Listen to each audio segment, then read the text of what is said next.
held you up a little bit over here. That was nice of it. The problem is he's so fast on the straight and then slow on the corner. But I guess that's the practice. Yeah. How's the car feel with the lower tire pressure?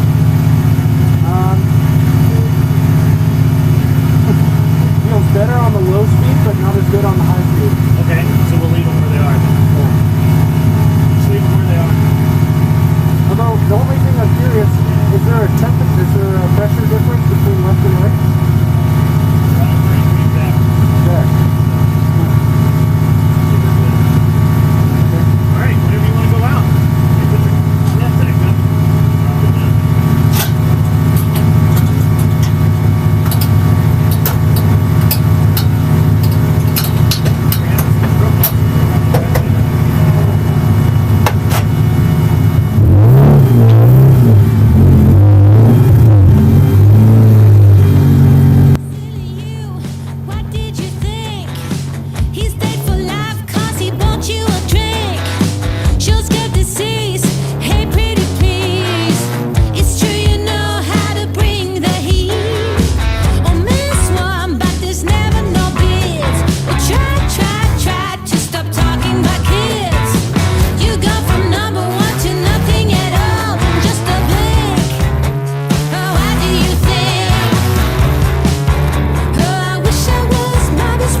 Remember,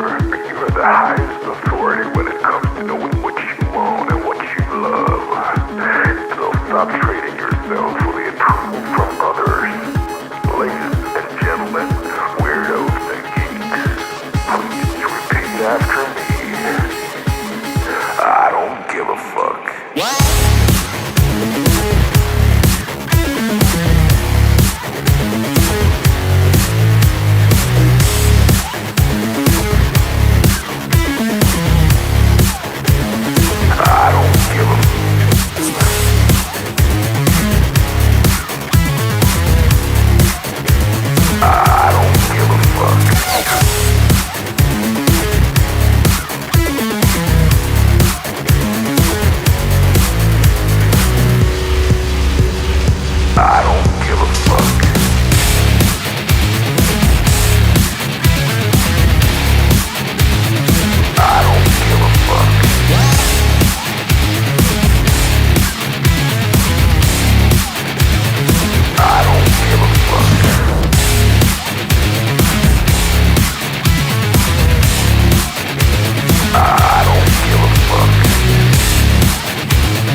Target acquired. Eagle 1, first strike. You have permission to engage the target.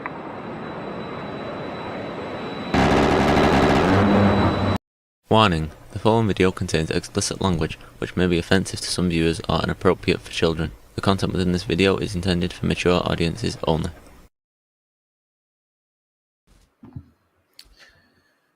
Well, Scott was here. Scott? Whoa, you said you had like an intro. I thought it was like a talking thing. I thought it was going to be behind the scenes. Oh, no. I normally do. It's when you showed up, I apologize as a miscommunication on my part. That's okay. Dude, you're fine. You're fine. You're good. All right. Everybody, welcome to the show tonight. We've got Scott, Fabian Liberty, which is a play on words. Fabian was a Roman general who, I believe he was Roman, maybe Greek. Fabius. Fabius. But I mean, yeah, basically, yeah. Fabius, yeah. And he basically, it was war by attrition. Take slow, progressive steps forward, and eventually you win. Also, there was another Fabian who later in history who developed the pincer maneuver as well. But that's not the one you're talking about, I'm sure. Yeah, no, I don't pretend to be a student of war or anything. I mostly stole it from the Fabian Society of Commies in England. But yeah, no, Fabius was the first Roman general to defeat Hannibal, and he recognized that, you know, because it wasn't really until, I would say, I mean, again, off my limited knowledge, until the Mexican-American War, right? Armies didn't really have solid supply lines that they could kind of easily kind of drop off supplies, so long as they had railway and convoys and specialized troops and stuff. And with the Swiss Alps being so difficult to cross, Fabius recognized that obviously Hannibal's plan was to destroy the farmland and like kind of feed his troops as he went. And so what Fabius did is he did hit and run tactics, and he evacuated farms and, you know, burned and sowed the fields. And basically it didn't matter that Hannibal had a superior army. He couldn't feed him. So he had to go back. He had to turn tail and go back home. Right. And that was kind of the inspiration for the name of the Fabian Society in England, which is a no shit. Their motto is a wolf in sheep's clothing. Look at they still exist today. They're part of the Labor Party, and they knew that socialism could only be successful, or at least they surmised that it would only be successful if they just slowly increased your taxes, slowly increased the welfare state, slowly increase the state. That eventually you wouldn't need a 1917 Russian Revolution. You would just get socialism. And I, as a libertarian, as a right-wing anarchist, ANCAP, etc. I thought it was a cool idea, and to reverse that kind of name a little bit, a hedgehog in sheep's clothing, if you will. Like, hey guys, just a little bit less state. Oh, you liked that? How about a little bit less state? Oh, you like that too? Yeah. How about some lower taxes? Oh, turns out you can buy more shit if you don't have taxes. Oh, okay, weird how that works. Yeah. Plus, I just kind of like the idea of calling people in the audience and stuff sheep. It's fun. Yeah. What did you? So I did the thumbnail tonight based on your logo. Yeah. But I've turned it into a superhero for you. I appreciate that. I saw that. It's like Thor. It had like ram horns. Like it was badass. Yeah. That was a grown up. It was a badass Fabian. A Fabian a Fabian in the future for sure. No, it's just like since we're starting there with the name, you can kind of already see it in today's politics, right? Where you see a lot of libertarians, liberty-minded conservatives, where you kind of have to do a lot of like 2 steps forward, 1 step back. Like even with Trump, right? Like if you're a liberty-minded person, even if you're not like a libertarian or an anarchist like I am, right? You have to be like, trust the plan. And it's like, dude, the plan isn't that great with Marco Rubio, right? Like come on, right? It's a lot of 2 steps forward, 1 step back. It's a lot of like appeasing a lot of interest, and in the hope that you gain some things that are popular, and people begin to wake up a little bit more, and then eventually, hopefully one day we end up in a place where people simply won't accept politicians unless they're going to reduce the size of the state and reduce taxes and get rid of inefficient government and things like that. And that's, I know, at least in my heart of hearts, right? Like great men plant seeds for trees of which the shade they will never sit in, right? Like I know that this is a long process. Right. So that's an interesting that's an interesting starting point. Before we dive too much deeper into this, we just dove into it. I was ready to go. All right. Let me tell you why. So I was in New York for the past few days, and I tried. Also, to the audience, real quick, like I'm a little under the weather, so if like I sound a little scruff or whatever, it is what it is. But I'm here. It's fun. I was gonna get there for you, bro.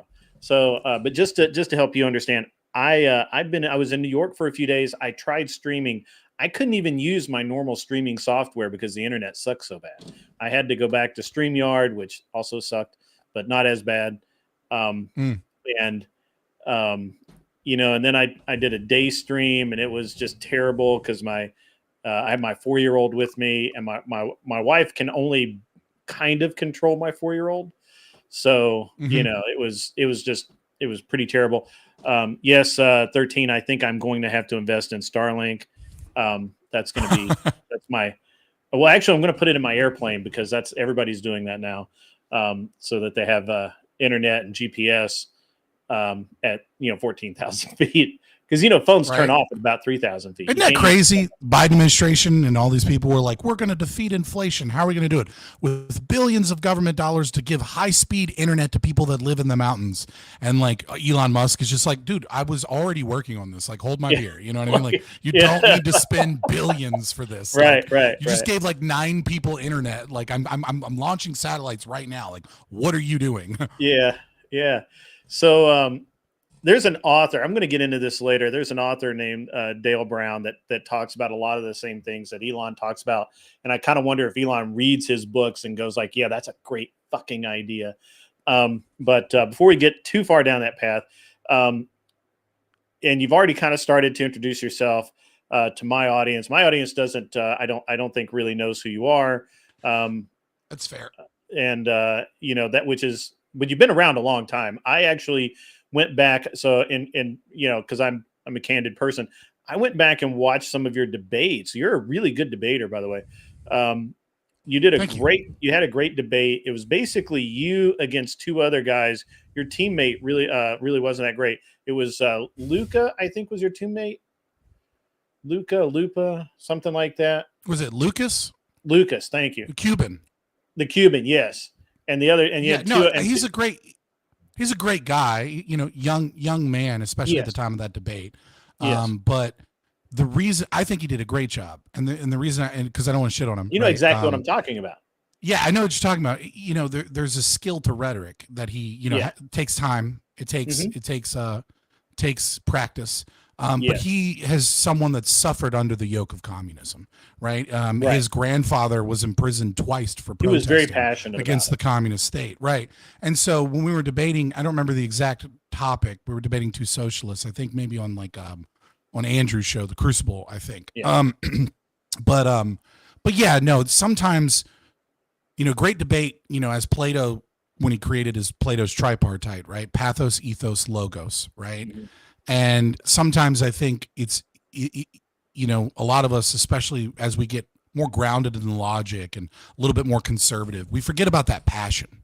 Mm-hmm. And it becomes easy to go, you know, here's why I know what I'm saying is correct, and here's the logic of my argument. But if you don't speak to people's hearts, right, and you only kind of speak to the logical reasoning, you know, they'll maintain the same contradictions they had. You win nobody over. And Lucas's unique experience, I think, can kind of break some of those illusions that so many people have about the realities of communism, because he can just immediately go, no, that's bullshit. I lived under it. The fuck are you talking about? Yeah. It was a great debate. And moreover, I thought Andrew was an amazing moderator. Like, I've seen Andrew. Andrew's a better moderator than he is a debater. Like, people have been seeing him on the Whatever podcast since he kind of blew up. But, you know, I've seen him since, you know, The Crucible was, you know, a channel with like 5K subscribers or whatever. Right. And I've been in plenty of debates with him, or, you know, against him actually, and, you know, with him moderating. He's an insanely good moderator. It was amazing to watch him moderate. I was absolutely blown away with how, like, he was on it. Like, when the other guys would start pushing or trying to get the, you know, they were trying to basically introduce an argument that wasn't part of the prompt. And Andrew just immediately said, look, if you're going to do that, you've got to let these guys bring this in, and you can't pick and choose. Right. And I was like, that's a fucking great moderator right there. Because in so many debates, you'll have somebody who really wants to bring in something that has nothing to do with the argument, and they'll just kind of weasel it in there on the side. And the moderator's just out to lunch somewhere, doesn't even notice it. And well, it's like, you know, in internet debates, as opposed to, like, you know, I think Andrew understood from the very beginning, and I think it's why he was successful, why he was able to get on so many big platforms, is because when he created The Crucible as a debate, you know, hosting show, right? He took a mixture of everything that was good about online political debates, entertainment wise, and then he tried to put in things that were very much so more in the traditional debates, you know, an Oxford style debate, right? So I mean, like, his shows would always be like, if it's one person, you have 7 minutes for an intro to present your argument to the prompt. We have long outros. You know, the person that went first has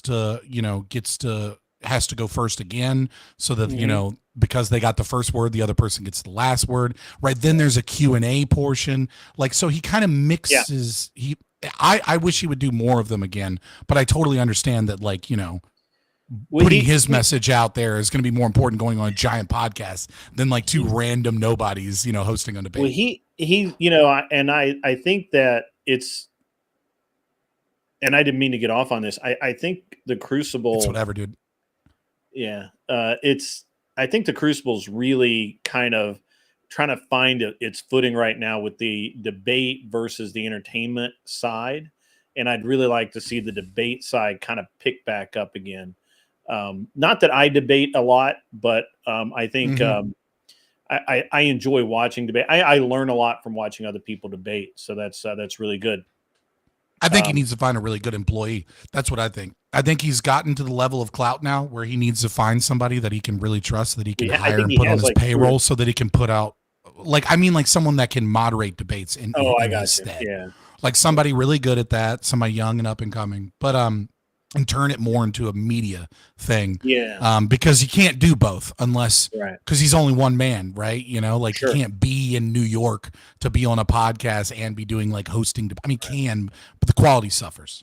Yeah. Absolutely. I'm sorry, we keep getting on tangents. I'm ADHD. No, that's I'm a little okay. sick. A little hopped up on some, some cold medicine. Like, let's go. It's totally okay.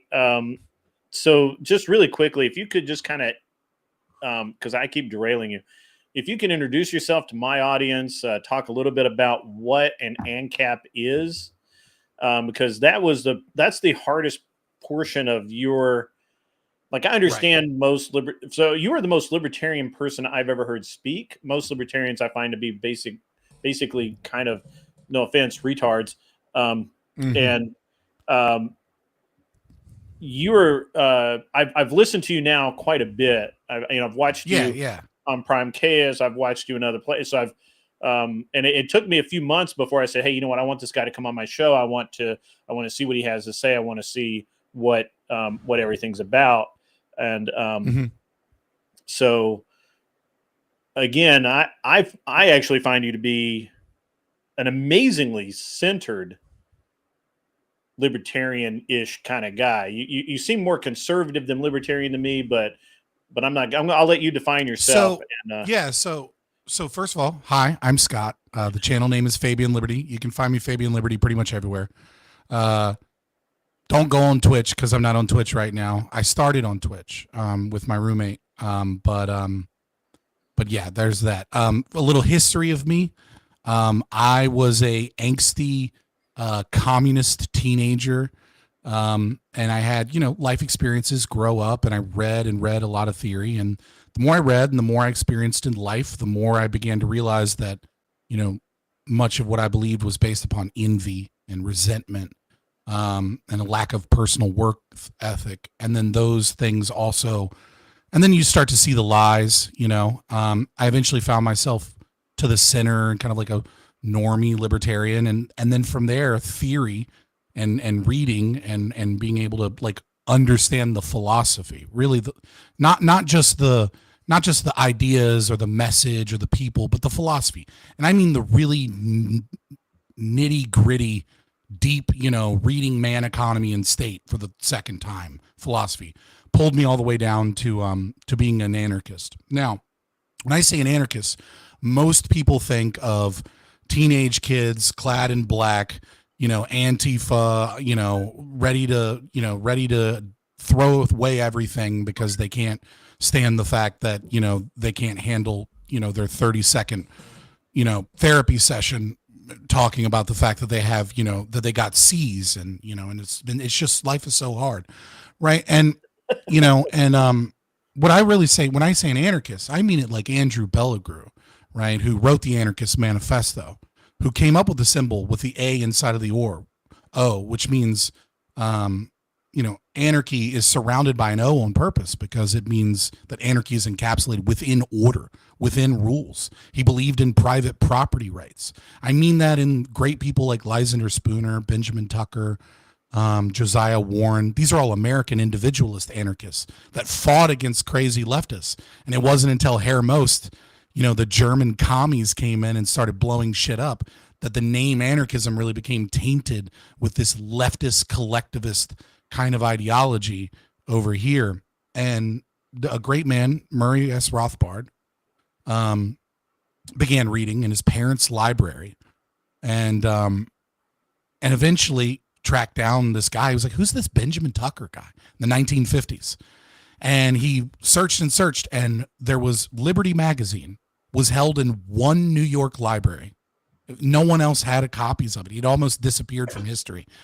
And he grabbed these books and republished them and took modern economic theory and right-wing philosophy, or at least more conservative discriminatory philosophy, and kind of became the father of this movement, anarcho-capitalism, which is also, he was the one that coined the phrase libertarian to mean that They actually are supposed to mean one and the same thing, which is to mean you're against the state, you're against taxes, you're against any violation of your private property rights and violation of your body and the non-aggression principle, and instead market solutions, privatize police, privatize industries, should be in charge of everything.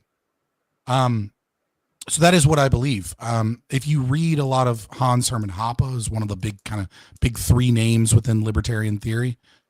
He makes a claim that I think most libertarians, or I should say libertarians, don't understand, which is that anarchism or anarcho-capitalism is inherently right-wing and discriminatory. That you cannot have a functionalist society without conservative values, conservative thought, and order that is maintained with rules. People think anarchy means no rules when really it means no rulers. It means you don't get to go to the ballot box and determine how Alaskans ought to live their life when you live in California. You should fuck right off. Alaskans should live their life the way that they ought to live, right? Not under the yoke of a majority that doesn't even live near them. But it's an obscure philosophy for sure. And most libertarians have, the name libertarian has kind of, as it has grown, it has brought in a lot of people that don't know what it is into the movement, that barely understand it. And it's spread into a lot of right-wing spaces, I think. And you hear people that have no idea what libertarian is say, go, oh, I'm kind of libertarian, right? You're Ben Shapiro, right? Who can't stop sucking Israel's dick and loves every war America fights, being like, I'm kind of libertarian. And it's like, fucking what? Right? Like, but you see this, so it's bled out. And I'm happy that some of our ideas are becoming popular, like taxation is theft. That was probably anathema to say to a conservative 20 years ago. But because of partly how many things are being fucked up in our country and in the West, but also partly because of how hard libertarians have worked to push certain ideas, I think you say taxation is theft to a conservative, then they go, you're a crazy retard. They go, well, yeah, it is. And that's why we have too much of it. Like they'll still respond, well, taxes are the price we pay to live in a society, right? But you can see the questions starting to formulate in the tip of their thought. They go, do we really need a Food and Drug Administration? Is it really keeping us safe? Is it really actually keeping poison out? Or is it making sure that Costco just a few days ago had to get rid of 80,000 tons of butter because the packaging didn't say contains milk? Yeah, right. And so I'm a constitutional conservative, which means that I'm mostly Republican. But so I'm in that same kind of boat, right? Like I find most aspects of most 3-letter agencies, in my opinion, need to go. Period. Let's start with the 4-letter agencies. I mean, don't get me wrong. I will get rid of all of them, right? Well, the but there's a lot of the Food and Drug Administration, right? Like, why did they even exist, right? The EPA. What are they really doing except for collecting money?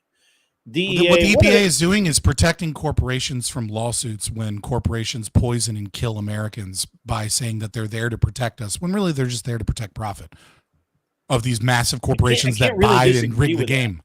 I can't really disagree with that because I've never seen the EPA do anything productive that didn't cost somebody else money.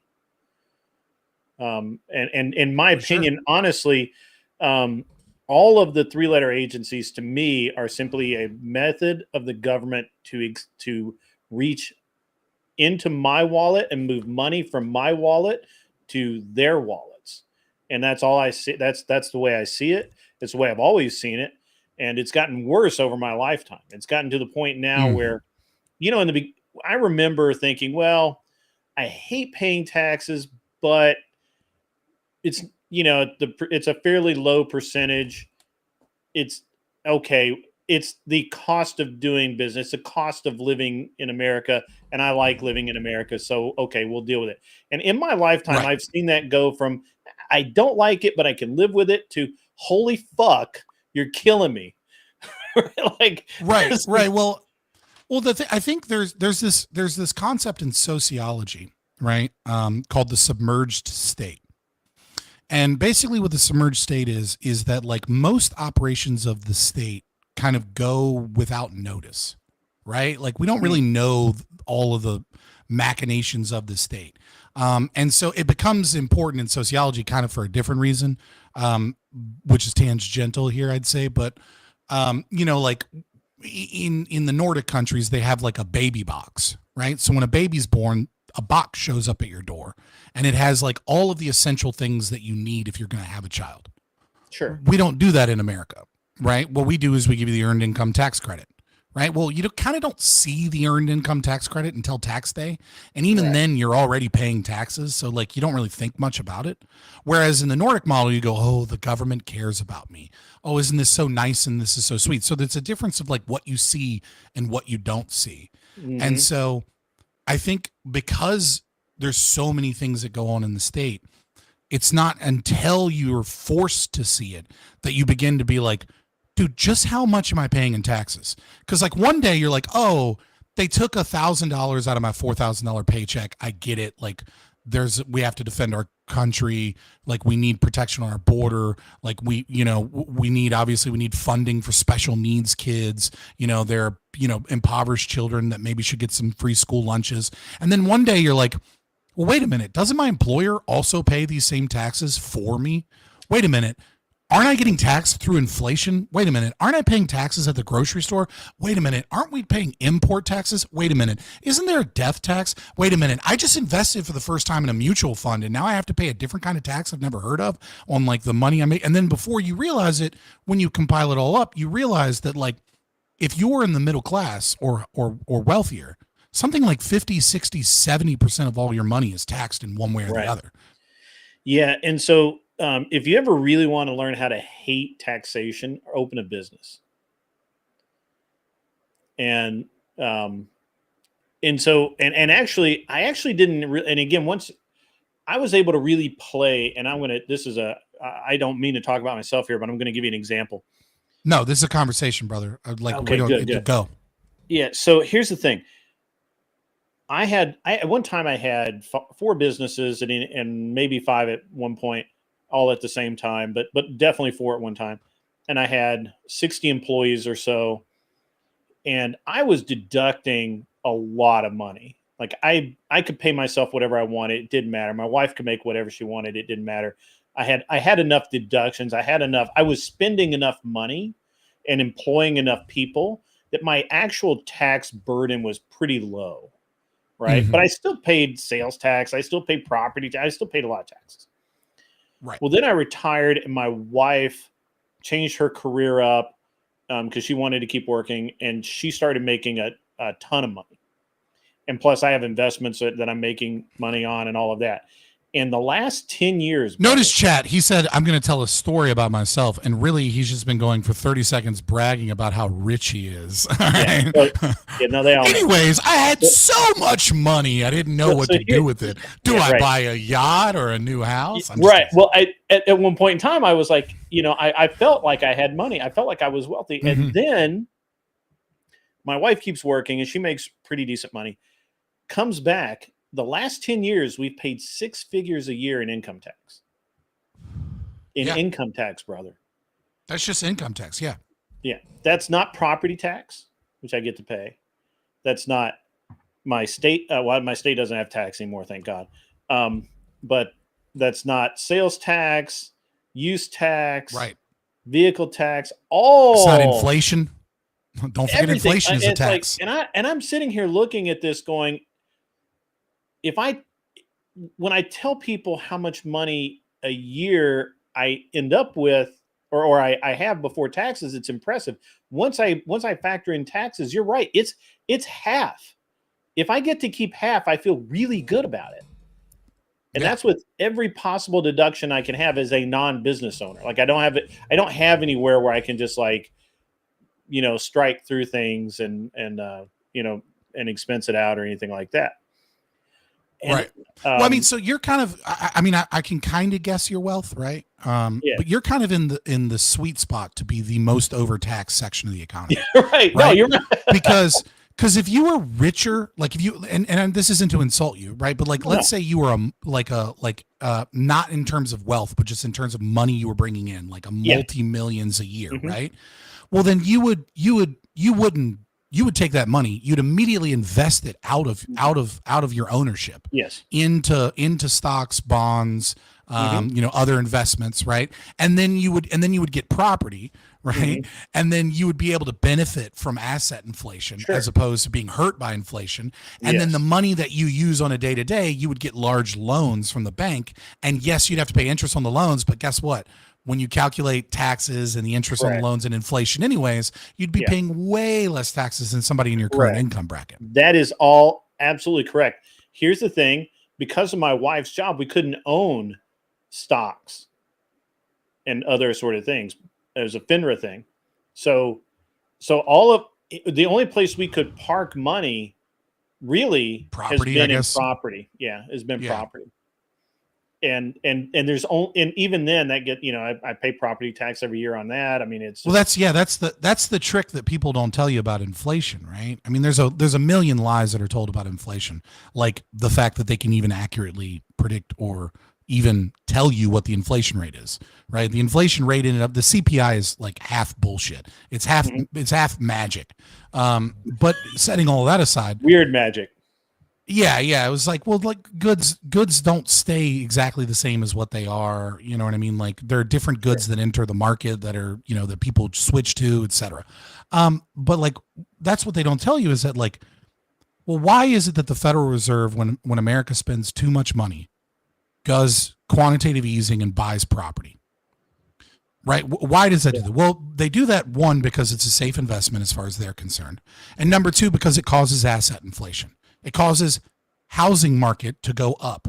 And you go, well, okay, well, now that's not inflation magically, right? That's asset inflation. That's a different type of thing. Well, what do you mean? Wages have kept up with inflation. Well, not when you realize that rent is doubled for so many people in America. Right. It doesn't matter that I make, $400 or more a month than I did under Trump, but my groceries are only $200 more a month when I'm spending $600 more a month on my fucking rent. But the thing they don't tell you is that the ultra wealthy, kind of as I was saying before, like they don't pay inflation. Inflation doesn't affect them because Elon Musk doesn't own a home. Elon Musk, right? Like that you go, oh, he's the richest man in America. Okay. And potentially in the world, depending on, how you calculate it. But I mean, that's all evaluations on things that he owns that he bought with loans from the bank, right? Like what he pays is not inflation. What he pays is an interest rate. And yes, the bank tries to guess what the interest rate will be or what the inflation rate will be. And that's a calculation of their interest rates. But when like random things happen and inflation shoots up to like 9%, that only harms the poor and especially the middle class. That doesn't harm the ultra wealthy because all their shit is in bank loans and property. And they're going, oh no, my property's worth more money. Oh, I'm richer now because of inflation. Right. Yeah. And it's an interest. That's actually really a very good point of view of it.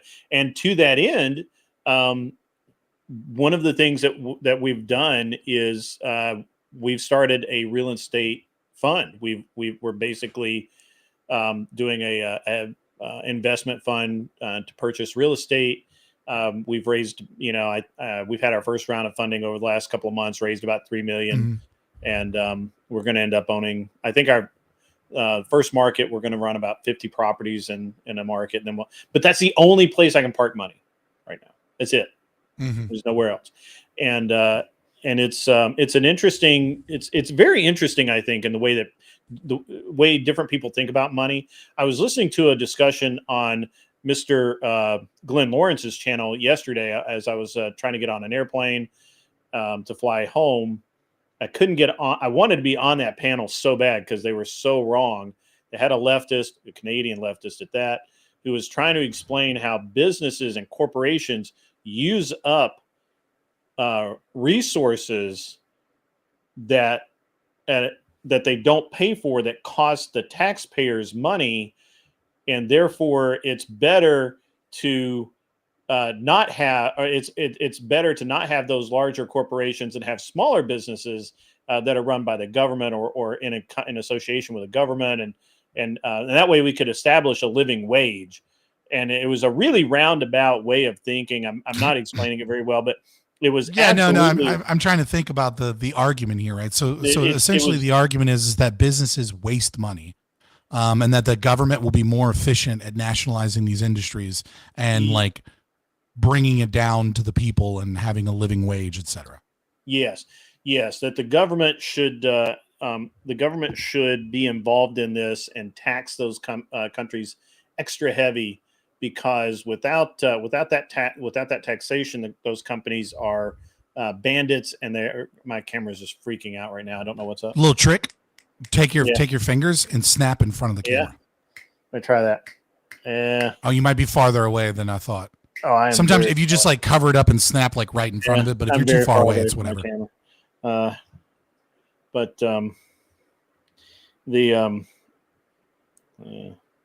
Yeah, that's all right. It'll either sort itself out or I'll go fix it. So the leftist was basically trying to say that, who, by the way, is no judgment here, just factual information, is a trans. It's a dude that is presenting as a woman, I guess. I'm not really sure how they say that. Yeah, it's fine. Yeah, and there's a billion different ways to say it. You can say male to female. You can say trans femme. You could say, trans woman. I'm not whatever. Up on it, dude. I'm an old guy. So no, I had to get up on it. So at any rate, their entire argument is that corporation bad, government good. Mm-hmm. They're total Marxists, and I was like, well, you understand, and I just wanted to be there to say, corporations, I owned a couple, we pay for all the power we use. As a matter of fact, we tend to pay a higher rate than your average homeowner, right? Because we're corporate.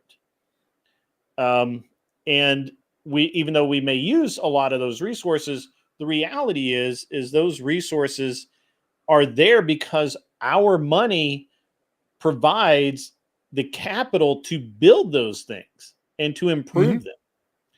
And the argument was completely mental. And as far as a living wage, I think we all understand that a living wage is literally a mental defect in people, that to think that the government owes you any kind of ability to survive. Like, that's just crazy. Yeah. So I think this is where I kind of become like oh God, he went from deep throat to just like no camera now. He went from like tell me on the doll where he touched you, please, we've blurred your image for your own anonymity, to just a camera, to just all right. Let's see what happens when he cuts his autofocus on and off. All right, so so this is where I become a bit of a philosophy nerd, and where I think philosophy, and to borrow a term from Marx, right? Poverty of philosophy is such a problem in Western society. And I think that is really the core of so many of these issues, is that, it really starts, obviously it starts with Marx, right? And then you could even argue it starts with Plato, and then Hegel, and then the material, historical materialism, and then Frankfurt School, and don't forget Prison Papers from Antonio Gramsci, and then the movement into the universities. Yeah. Right. But where it really starts in terms of the poisoning of the American mind through our education system is Paulo Freire.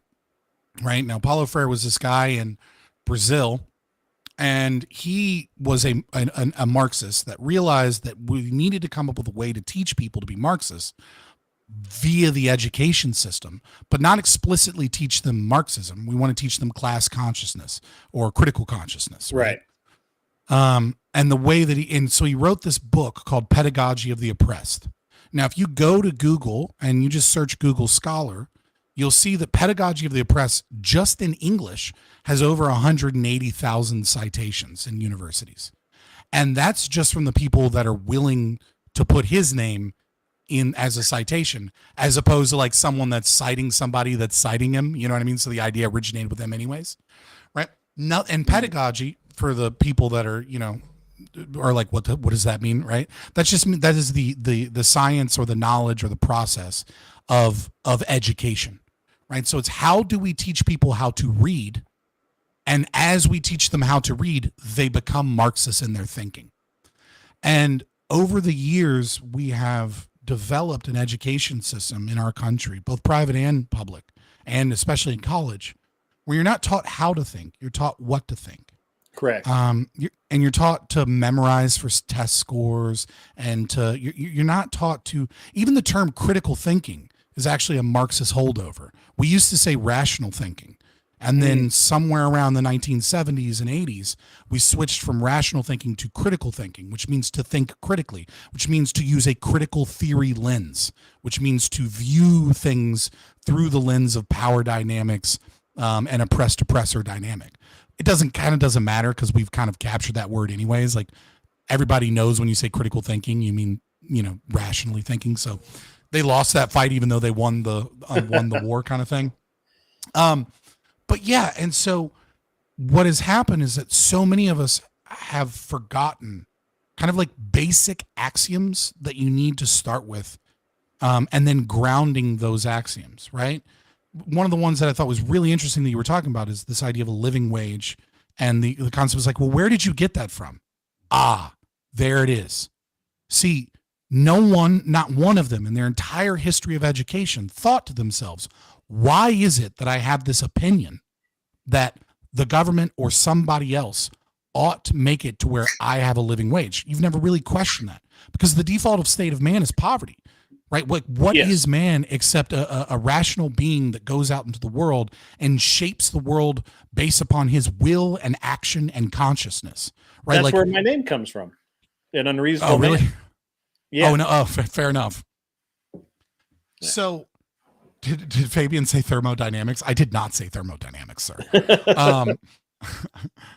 That's something I would say. But yeah, but that's kind of the thing, is that there are all of these axioms, and the problem is that, you know, politics is downstream of culture, but culture is downstream of philosophy. And so conservatives have done a good job in the last ever since Gamergate, really, of recognizing finally the importance of the culture war, right? But what conservatives en masse, I don't mean individual conservatives, but what they haven't quite figured out yet is that you're going to lose the culture war too, just like you were losing the political war, until you realize that this is a philosophical war, that we have to challenge those axioms.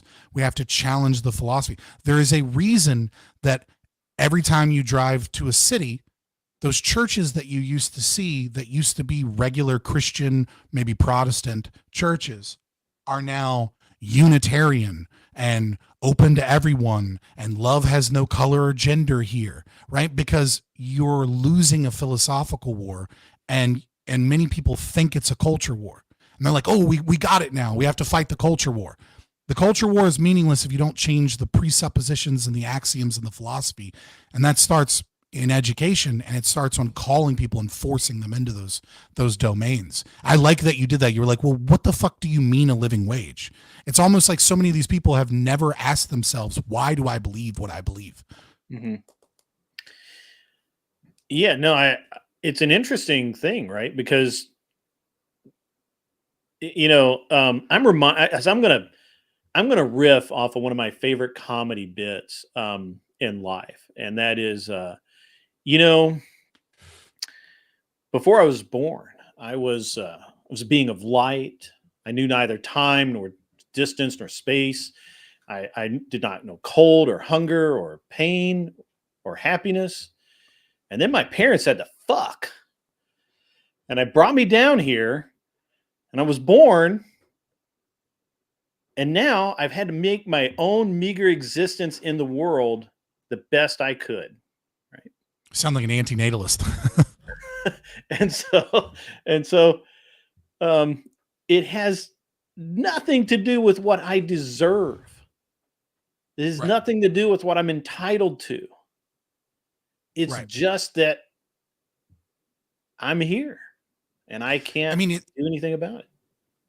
This is why I think one of the greatest philosophers of all time was Ayn Rand, right? Because, what does it mean to say that somebody owes you something, that you're entitled to somebody else? Like, what does that really come from? And this is a problem, and this probably pisses off the conservatives a little bit, but this is a problem that I think fundamentally starts in Western society all the way back to Christianity, right? Christianity teaches what I think is a false philosophical axiom, which is that you have a moral duty and obligation to be your brother's keeper in many ways. Now, granted, I don't think it is as bad as that. I think much of it is a misinterpretation of biblical scripture.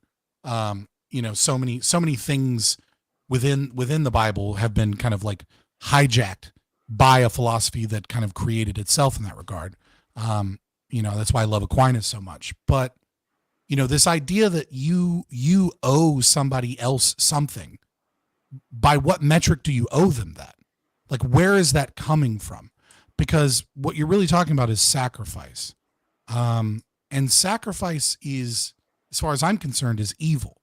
Like, you should never give of yourself because of, are you there? You good? Yeah, man. I'm sorry. I'm just messing with my. Okay, I just want to make sure I wasn't going on like a big rant speech and nobody stopped me. Well, I was listening, man. You're making a great point. Anytime somebody starts talking about Aquinas on this show, we got to be quiet because nobody ever does that. Well, no, I only bring up Aquinas, offshoot, just because of the understanding that there are two means of which by knowing God. For full disclosure, I'm an atheist, right? But like I like Aquinas's concept of like, there are two means by which you know God. You know God through, the world that was created by God and by reason, by logos, right? In the beginning was the Word, and the Word was God, and the Word was with God, or logos, right? The breath of life also means consciousness and reason, right? There's a bit of a paradox there, in a sense, because you are it depends on how, I don't want to get into whether or not, it's free will or not, but you have the gift of reason. And so if your interpretation of the scripture, if scripture and reason or logic conflict, right, then what's wrong is not your reasoning or logic automatically. Like sometimes your interpretation of the scripture is what's wrong, right? Like the language that you read and speak is fallible, as is human thought. And so there's this kind of process that has occurred where so many things within the Bible, I think, have been completely misconstrued. And your day-to-day Christians believe things that I would say are almost heretical to their own faith simply because they don't understand the logic of many of the things. Like, when Jesus is given a drachma, for example, right? And is asked about what he thinks about this. This is a test that the Pharisees are doing, right, to see that if he'll shit on the Romans. And it is likely, we don't know which coin he was given, but it's likely that the coin was a coinage that had Caesar's face on it and claimed that Caesar was God. And so he says, tongue in cheek, render unto Caesar what is Caesar and render unto God what is God's. And like so many Christians are like, well, this means you're supposed to pay your taxes and support the state. And it's like, first of all, this is a shit test that Jesus passes. Second of all, he's being like, yeah, give Caesar what he's owed. And Caesar's claiming to be God and he's not. Right. So like he's kind of like tongue in cheek. He's tongue in cheek. That's exactly right. Yeah, against the state, not pro state. So like there's this concept of altruism that is, undergirded so much of us. Is like a death cult philosophy. That's where it really all starts, is this concept that you ought be sacrificing what it is that you value, right? You, a reasonable thinking man looking out into the world, you have these values, these desires, and you put in work and effort towards those desires. And then someone comes along and says, actually, you have a duty, you have an obligation that some of the fruits of your labor be used for these people that are suffering just because they're suffering. That is kind of the beginning of socialism, the beginning of collectivism, and the beginning of evil, as far as I'm concerned, in within political philosophy. Because no, fuck you. I should only give to you because I value something. That's not saying I shouldn't help the poor. Like if I go out into the world and I see that there are poor people in, I live in Richmond City. I see there are poor people in Richmond City and I desire to give a homeless person money. That's fine. Now, it's probably not, that helpful. You're probably just helping them buy drugs or whatever. But, if you want to start a food bank, start a food bank. Or if your friend is down and destitute and you want to help them, you help them not because they're down and destitute. You help them because you value them as a friend. And you know that they bring value and positive things into your life. And your life is better by giving up some of the money that you have in order to help them out of this situation because you know that they bring you value.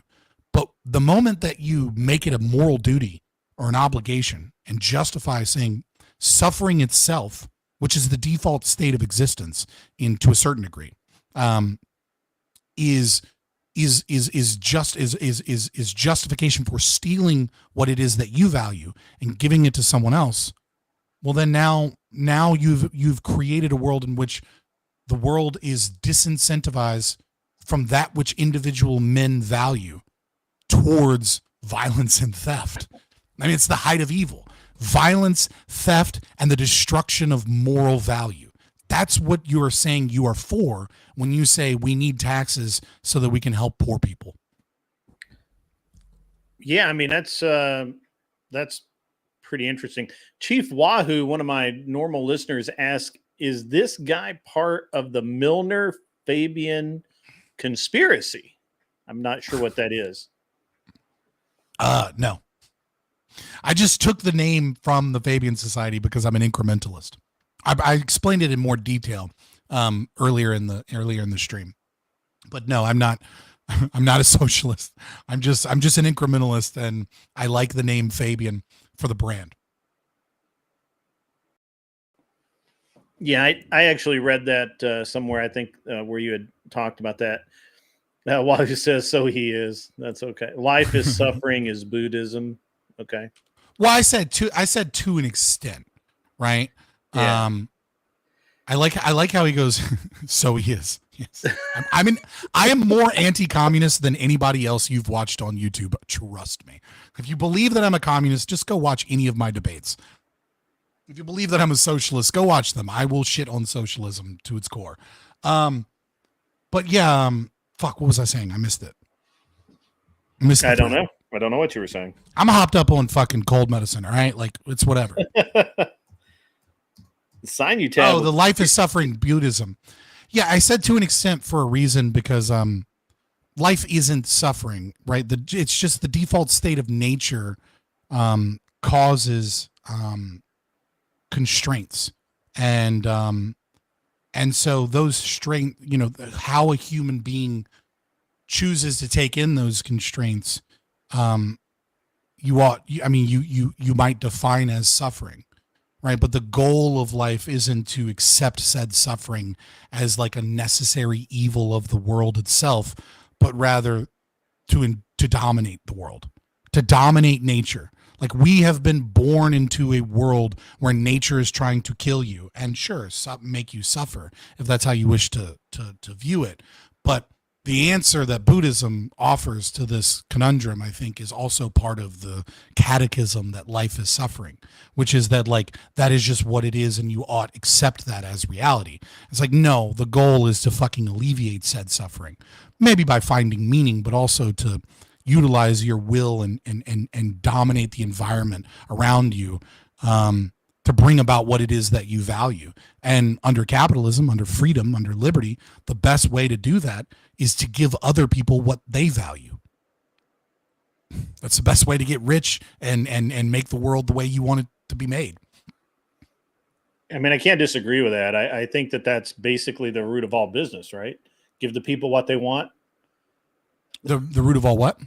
Business. Every business is give the people what they want. And well, everyone that operates in a predominantly free market, right? Yeah. If the government gives you the special capacity to conduct your business, or the special authority with the monopoly on power and violence, well, now it's no longer give the people what they want. It's give the politicians what keeps you protected. Okay, here we go. I knew he was going to come in sooner or later. So just so you know, Anson Knowles is a libertarian, but he is a libertarian who believes in a monarchy. He believes that we need a king, and a king is where it's at. So put up here on the Fabian screen. monarchists, those people that pretended to read Democracy, the God That Failed, but actually didn't get all the way through the book. You mean? Oh, shots fired. Anson will come up on stage if we tease him enough. I'm just teasing him. If he wants to come and talk shit, it's fine. I mean, I have no issue debating or talking or chilling with other libertarians. All right. How can an ANCAP dominate anything if the presupposition is opposition to the use of collective force and position of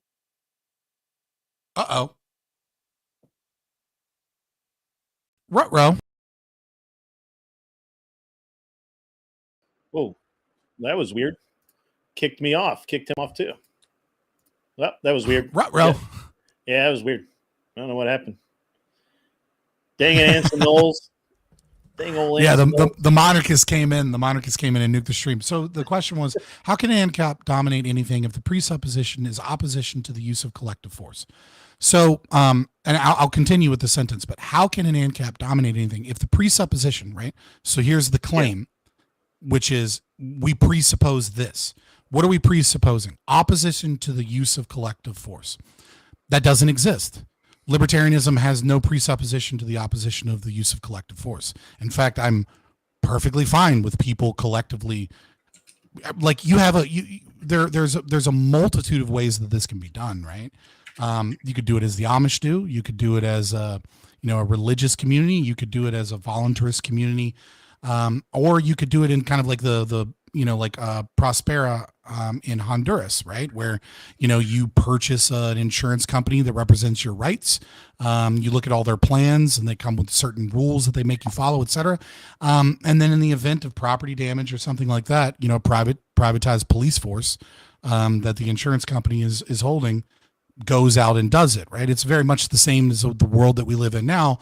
The only difference is that the privatized police force exists because the consumers are paying them, and therefore they have to appease the consumer, whereas our current policing structure exists to appease the politicians that don't rein them in.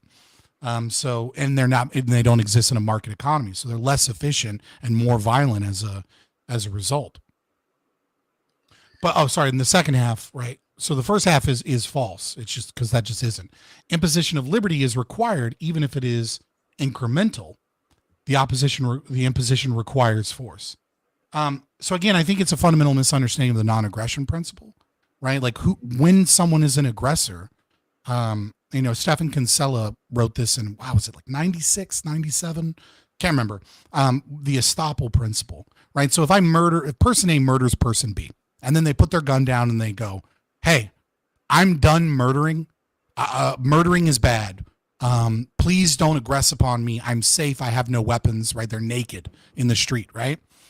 Right. Some people believe incorrectly that don't quite understand libertarian theory, which is fine because it requires reading an immense amount of literature sometimes to fully get it. That means that you can't aggress upon him. Right. Was the aggression that he's doing is already stopped. Right. He's a peaceful person claiming his right to bodily autonomy, and he has a right to not be aggressed upon. What do you do?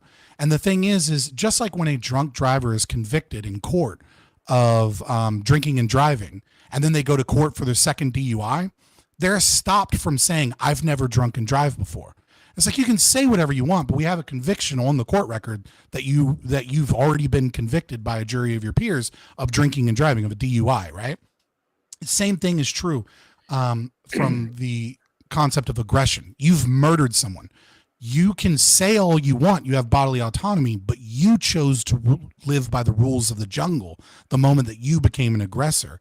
And therefore you lose the ability to justify your own personal autonomy. Furthermore, the victim of the murder would have the right to retribution and restitution, but that goes into another concept. This is fascinating. So have you ever studied, or have you taken? Yes. No, I'm just kidding. Have you ever taken the time to study the Old West? I think I might know where you're going with this. Like, I don't know what you mean by study because that's a really open-ended topic. I've read some stuff. Okay. Are you going with I mean, the concept of like violent crime and like the way that sheriffs originally handled it, and like how like in Chicago there's more murders than there were in like the most dangerous parts of the West? Let me. Oh my God, boomers with their tech again. I hit. So that's my problem. To be fair, I've never used StreamYards to do this. Well, this is Streamlabs, so this is even worse than Streamlabs. Sorry, not StreamYards. Yeah, so this is OBS friendly ish. So, it would make everything. I don't know who you brought in, but he's got an amazing name. It's Anson Knowles, who has this thing about. So first of all, he's very film noir because he loves to have the black and white kind of. I don't know what that is. That's Yeah, it was a film noir. It was like really it comes from Germany. Yeah, no, I mean, I don't know. There's another aspect of it. I can't figure it out. It's not just film noir. It's very, he's sitting there. And normally he's got like a pipe or something. It looks like he's vaping tonight. He's vaping, bro. He saw me vaping. He wanted to grab his. It's up, but let the man speak for himself. Thanks for having me up, Grid. Yeah, give me 1 minute. I want to kind of go where. So back in the early days of the Americas, exactly what you're talking about was the rule of the land, right? Not exactly, obviously. There wasn't, but very similar, right? Where you were your own police force, and if you felt the need for something more, then there were Pinkertons and Wells Fargo and all of these security companies. Railroads employed what they called bulls, which were basically in theory detectives, but were really moonlighting cops to kill people. Yeah. Well, they weren't even moonlighting. They were just literally, because there were no organized police forces except in major towns. And so if you found a deputy, that deputy was paid for by the town, which is what you're talking about, by the local community. They got together. They said, hey, we're going to have a town here. So, okay, we've got a town. Okay, now we need law enforcement. So we hire a deputy and we pay for them out of whatever money they donated or whatever. And or each person, they divvied up the deputy's salary somehow. But he was not beholden to any stranger passing through. He was. Yeah, I mean, so like one of the things that they talk about. Again, one of my backgrounds is in sociology, so sometimes I end up going into that just because it's. Yeah, I get the feeling you're. Really it's a lens I use. Yeah. I mean, I guess. I mean, like, I don't have a PhD or anything. Like, I mean, I went to grad school or double majored in psych and soc in undergrad, but like, I mean, my grandmother is a sociologist, right? So that probably has a big part of it. But you're more educated than me. I mean, education these days. I have a bachelor's in psychology with a dual bachelor in psychology and criminal justice administration and a minor. Yeah, I'm just like so it's like the most educated people in America right now are high IQ truck drivers, right? Like to the concept they read all like the time. Because they're listening to audiobooks, and because they're high IQ and they're intellectually curious, they're going to know more than anybody with a fucking bachelor's degree. Like, and actually, days, we have some of those concept of like education right is wild. Now. That's exactly right. And only because they just drive all day and they you know what I mean. They just have all this time to listen and learn.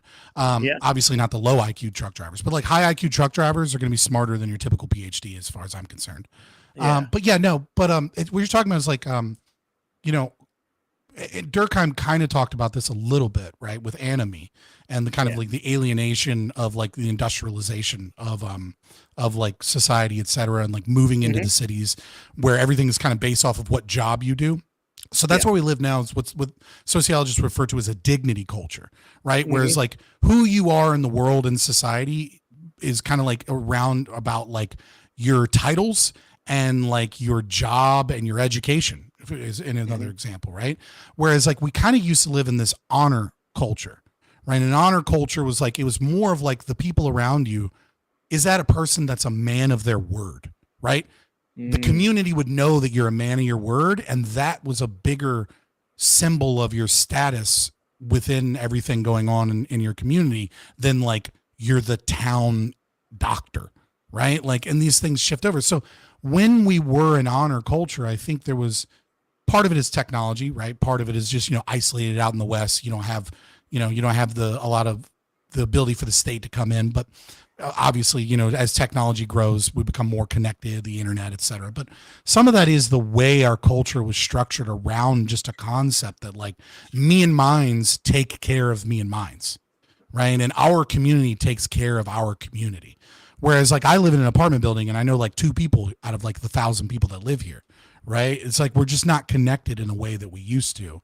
And Correct. So I think, it changes the way policing certainly would look then and now twofold, but please, I really want Anson to go because he's sitting patiently and like we start talking about the West and stuff. Man, I see. I would have been like, I'd have been itching. I'd have been like, ooh.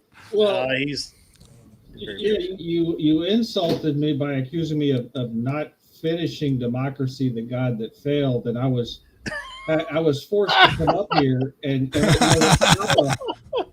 Hoppe does indeed make an argument that monarchy is better than democracy, but he closes with, but libertarianism is better than both of them. So he's not saying that libertarianism and monarchy are, equal. I concede that you have clearly actually understood the thesis of Democracy, the God that failed. Yeah. I was just teasing because that's usually what I get from like the Hoppian monarchist crowd.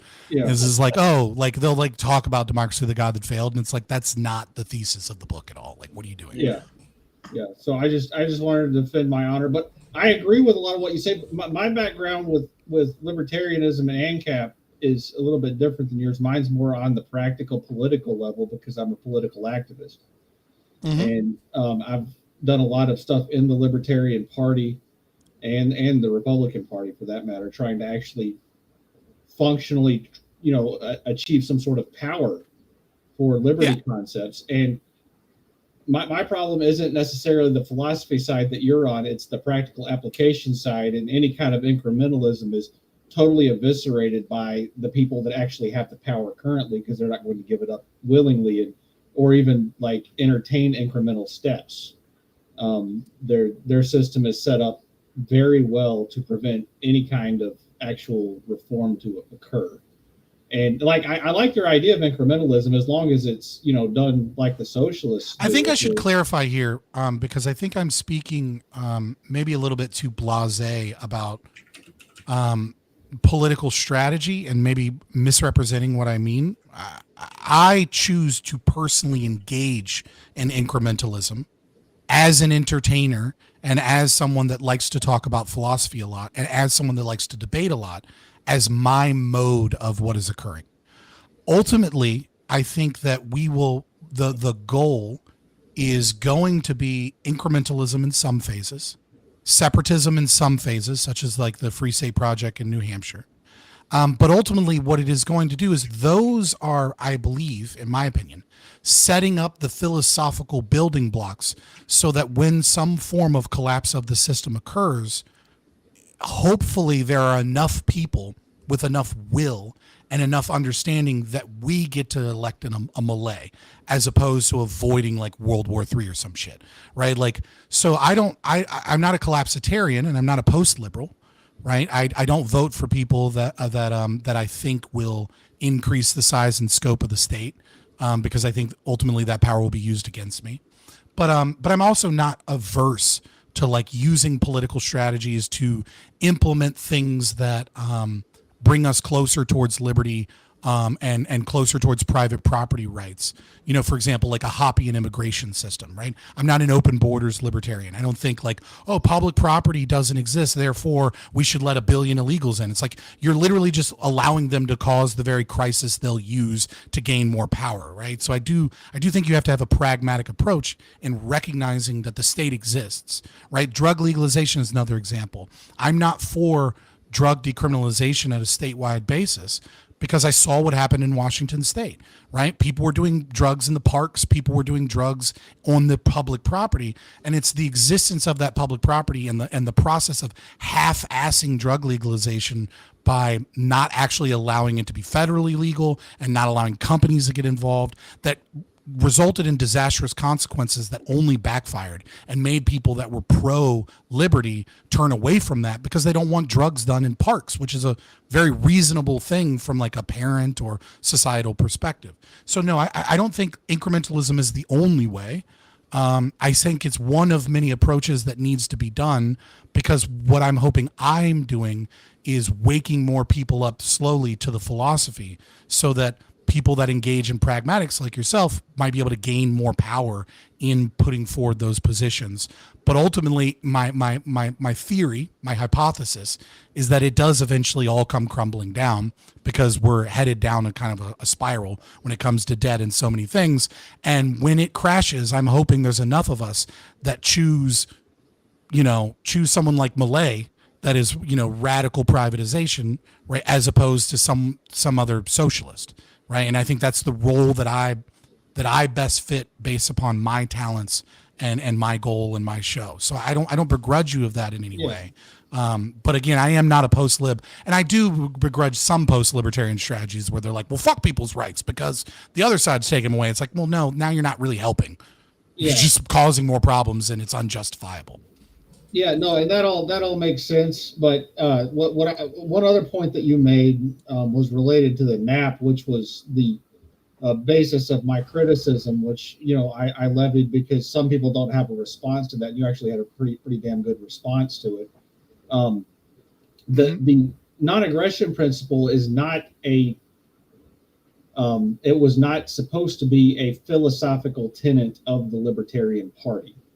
It became that after it was adopted for political purposes to prevent the federal government from viewing the Libertarians as a revolutionary organization. That's how it was sold during the Libertarian Party convention. It was this gets a little spicy for YouTube, right? So I want to be careful with how I respond to this, right? Because I don't want to get too spicy on YouTube. Appreciate that. There is a difference between what is ethically justifiable and what is morally good.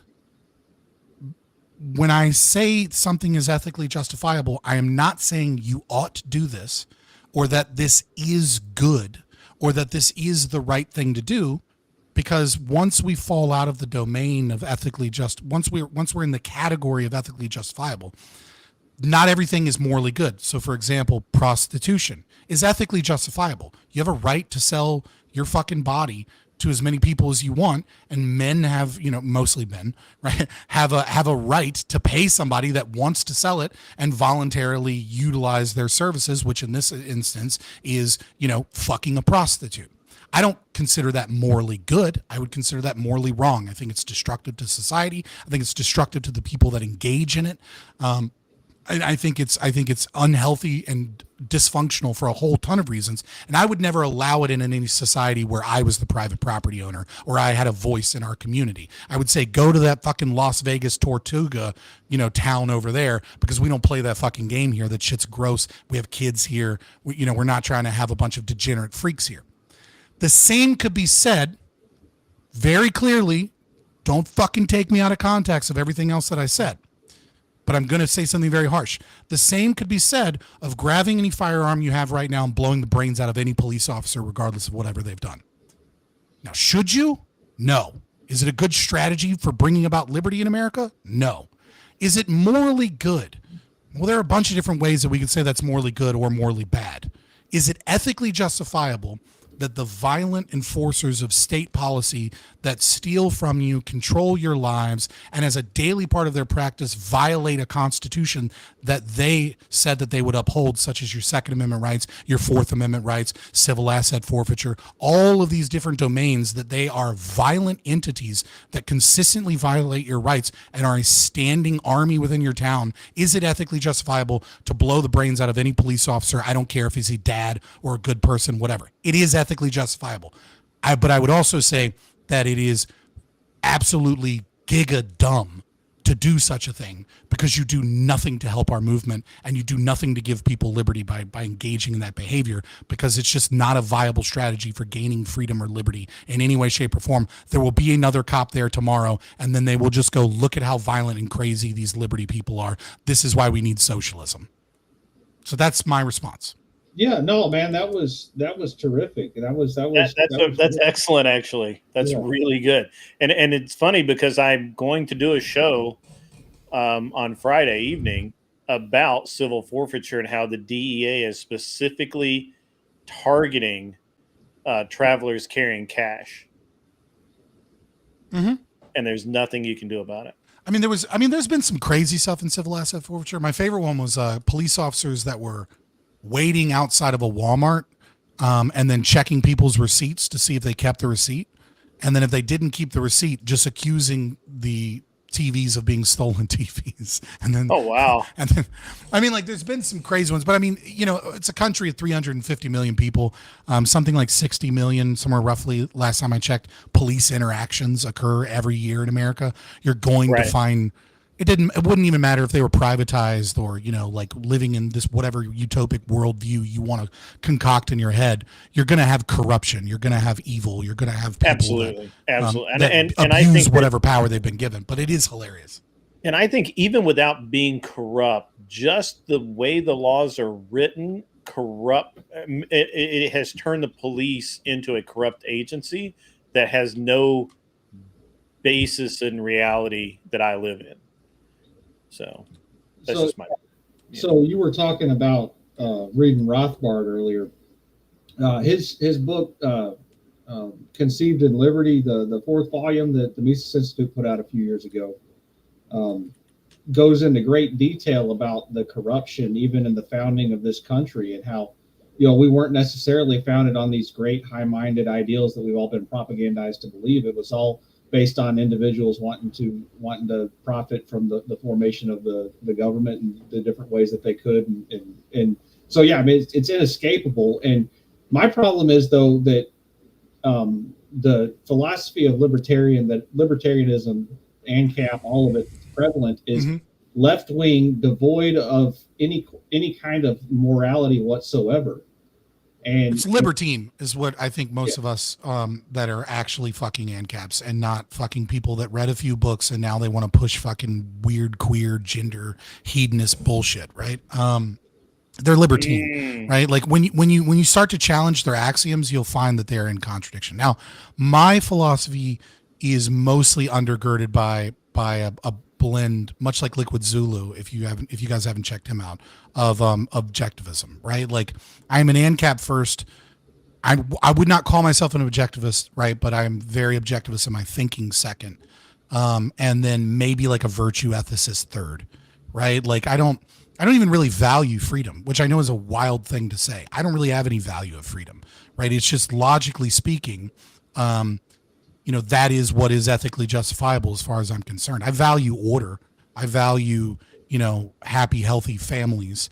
I value, to an extent, I value freedom, right? But it's not like one of my major things that I'm like, maximize freedom.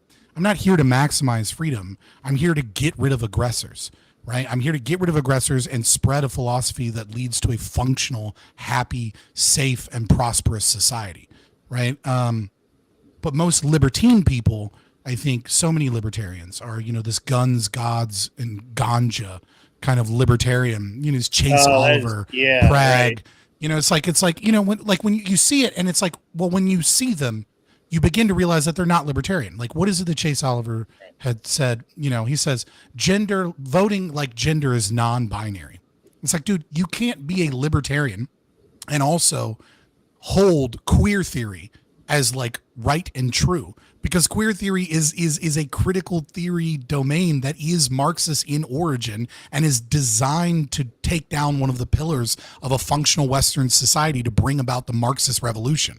It's like, how the fuck are you these two things? Like fuck off with your queer theory nonsense, fuck off with your race theory nonsense, and fuck off with this idea that it's somehow good that people are like smoking weed in their cars and stinking up my neighborhood. Right? Like, if you want to smoke weed, have at it. My roommate fucking smokes weed. I don't care. But when you stink and you're an idiot, I don't like you. Like, you know what I mean? Like I'm a bit of a curmudgeon and a conservative asshole, right? And I do agree with you that there are so many ANCAPs. Again, there are so many libertarians. There are so many ANCAPs, right, that are here because they're edgy and because they want to be different and they want to be like, fuck the state, man. And, and they want to sound like the cool nerd superior person in the room when they're talking with their friends. But ultimately, when you begin to challenge their beliefs, they almost always fall into contradictions. And I think Hoppe, the older I get, I think Hoppe was probably right that libertarianism is inherently right-wing and discriminatory. That it just simply, you cannot hold anti-discrimination and anti-right-wing philosophies and libertarianism together. Eventually, when we nail you down, we will find that you have contradictions in your thinking. So I was having a conversation earlier tonight about how, you know, most people think that most people don't understand what conservatism actually is. And conservatism is literally like, I just don't care about what you do. Just don't bother me. Right. I don't know. Like, I don't know. I get a lot of, well, it's like, go ahead. That's libertarian. That's libertine, right? Leave me alone. I'll leave you alone. Right. No, I don't know that that's good. No, it's different than that. A true conservative, I don't care what you do. What you do in the privacy of your home is your business. I don't care, you know, as long as you're not setting the house on fire, causing a public nuisance, any of that kind of thing. I don't care. Right. I disagree. It's only when it comes in my yard, when it comes over, you know, when it starts to affect me personally, that I actually care. The government has twisted a lot of the things that just should be just handled between neighbors into something that they must involve themselves in no matter what. And I'm obviously, as a conservative, I'm against that just based on small government alone. But but no man is an island. It's just like when I grew up. That's the problem. What's that? What's the problem? The problem with that worldview is that no man is an island. Sure. Right? It's fine when you say conservatism is leave me alone, I'll leave you alone, right? The problem is like, what happens when your city becomes dilapidated? What happens when people move into your town that no longer share the values that you have? Well, they're not really doing anything to you, right? But there is still something about your life in your community that is no longer being conserved, right? I think that conservatism is the natural reaction to not just when you say leave me alone, that also means the influences that deteriorate and destroy what it is that I value within my community needs to leave me alone. And the thing is that happens of a natural consequence of people's free choices and the government. Yeah, so that's there goes my camera again. I'm sorry about it.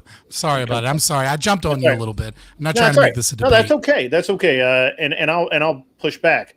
I'm not saying leave me alone. I'm saying I don't care what you do in the privacy of your home, as long as it doesn't, hurt, affect me, hurt someone. I mean, create a public nuisance, that sort of thing, right? And once you go out into the street, then it's kind of it gets kind of iffy. I still don't. I still don't really care what you do, but let me put there's the standard, right? Think of it like this, right? Next door to you moves in a young male, a bachelor who owns the house himself, right? Yeah. And he's got the money to do it, whatever. And you're like, well, I don't care if you do a bunch of drugs in your home, as long as you leave me alone, right? Well, who he is, right? You could look at it from like a Christian perspective, his soul, right? Or you want to look at it a more atheist mindset or secular mindset, like, right, his consciousness, his mind, who he is affected by what he does. And he is your neighbor, right? So it's like, I agree as a libertarian, for sure, that the government has no right to step in and knock down his door and be like, you're doing the things that 51% of America said they don't like. Therefore, you go get in the cage. And by the way, he's going to come knock on your door and be like, give me money because we need money for the cages we decided to put people in. Like, I agree, that's all fucked up, right? Right. But we also have to recognize the guy doing cocaine. Well, what does cocaine do to you? Well, it kind of fucks up your life a little bit.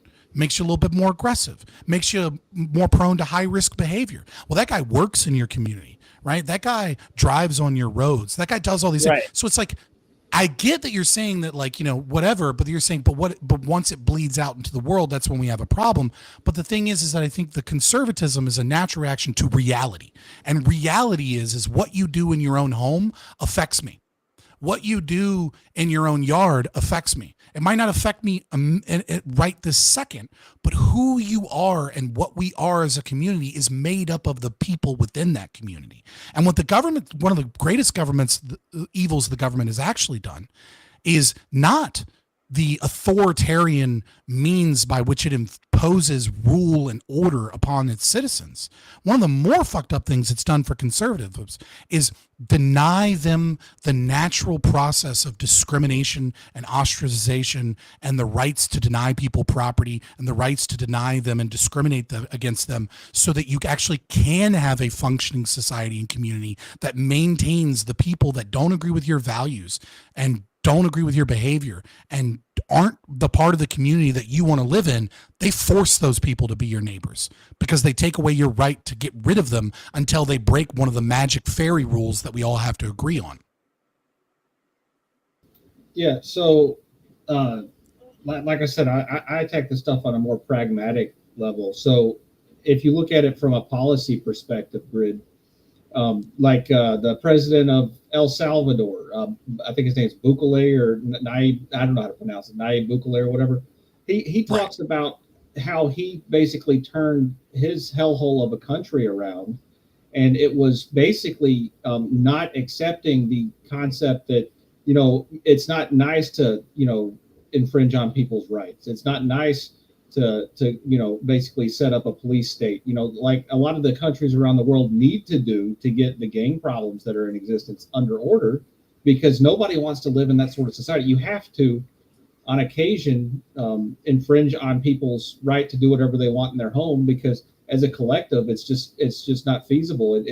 Too many people are victimized if the culture runs. I mean, even you, Grid, wouldn't like to be surrounded by a bunch of people doing OnlyFans in their home, because your children would be exposed to them in the community. If 90% of your community had the mom in the home doing OnlyFans, and your children had to go to school with those kids. I lived there. I was in San Francisco. I moved. Yeah.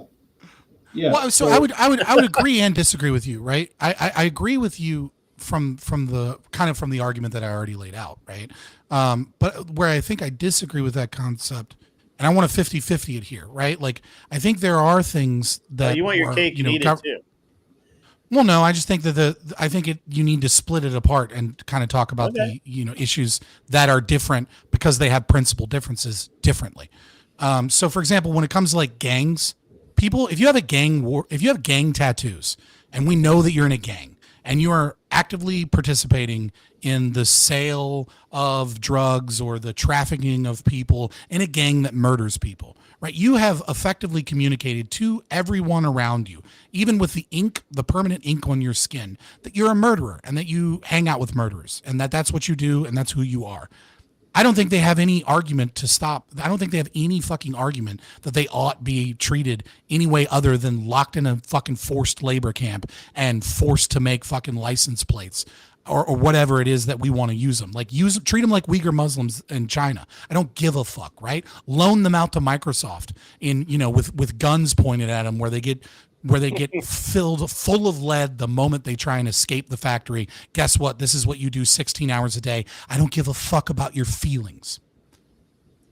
The OnlyFans mom in your house and the government coming and knocking down the door to stop something that's dysfunctional. The problem is that there's all of these unintended consequences of what it is that you might be trying to mandate there. So I wouldn't go so far to say that we need or we ought utilize state power to infringe upon people's ability to do what they wish to do within their own homes. What we ought to do is we ought expand freedom, right? And the way that we ought to expand freedom is in a functional and practical way, which is we ought to, fight to repeal portions of the Civil Rights Act that keep people and landlords especially from going, what's your source of income? Oh, your OnlyFans? Fuck you. We don't allow whores in our apartment building. And they ought to be able to tell them that. And we ought to give people the freedom of that. And then you ought to be able to go to a neighborhood, and when you sign up, they go, hey, there's no whores in this neighborhood. And then everyone goes, thank God, I hate the whores. I don't want them in my fucking neighborhood. We should expand freedom so that the natural tendency of people to coalesce around their own personal values, it can be done in such a way that we can give private property rights back, not have an authoritarian police state that's knocking down doors to try and find the whores. Because guess what?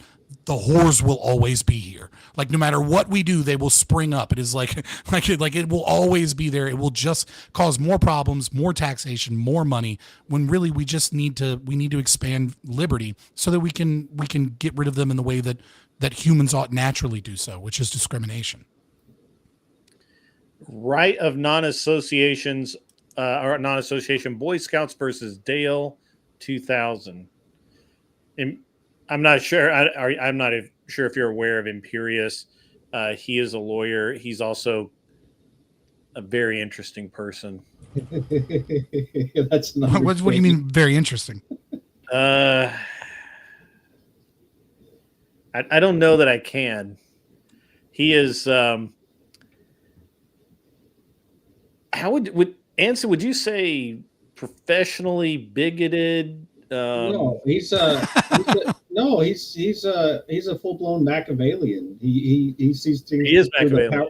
He sees things strictly through the lens of power and obtaining it. And he understands the nature of the world as it is and not how it ought to be, unlike most libertarians. But he is dangerous to get into a conversation because he talks nonstop and talks over you and whatever. Did you want to let him up, Rich? So he is a lawyer. Let him up.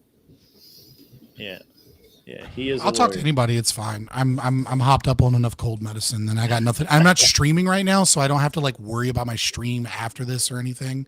I just told my people, I was like, yeah, just fucking watch him. I'm a little sick. I don't feel like doing like an hour talk intro. I don't know if we've had any of you guys in here, but hopefully we have.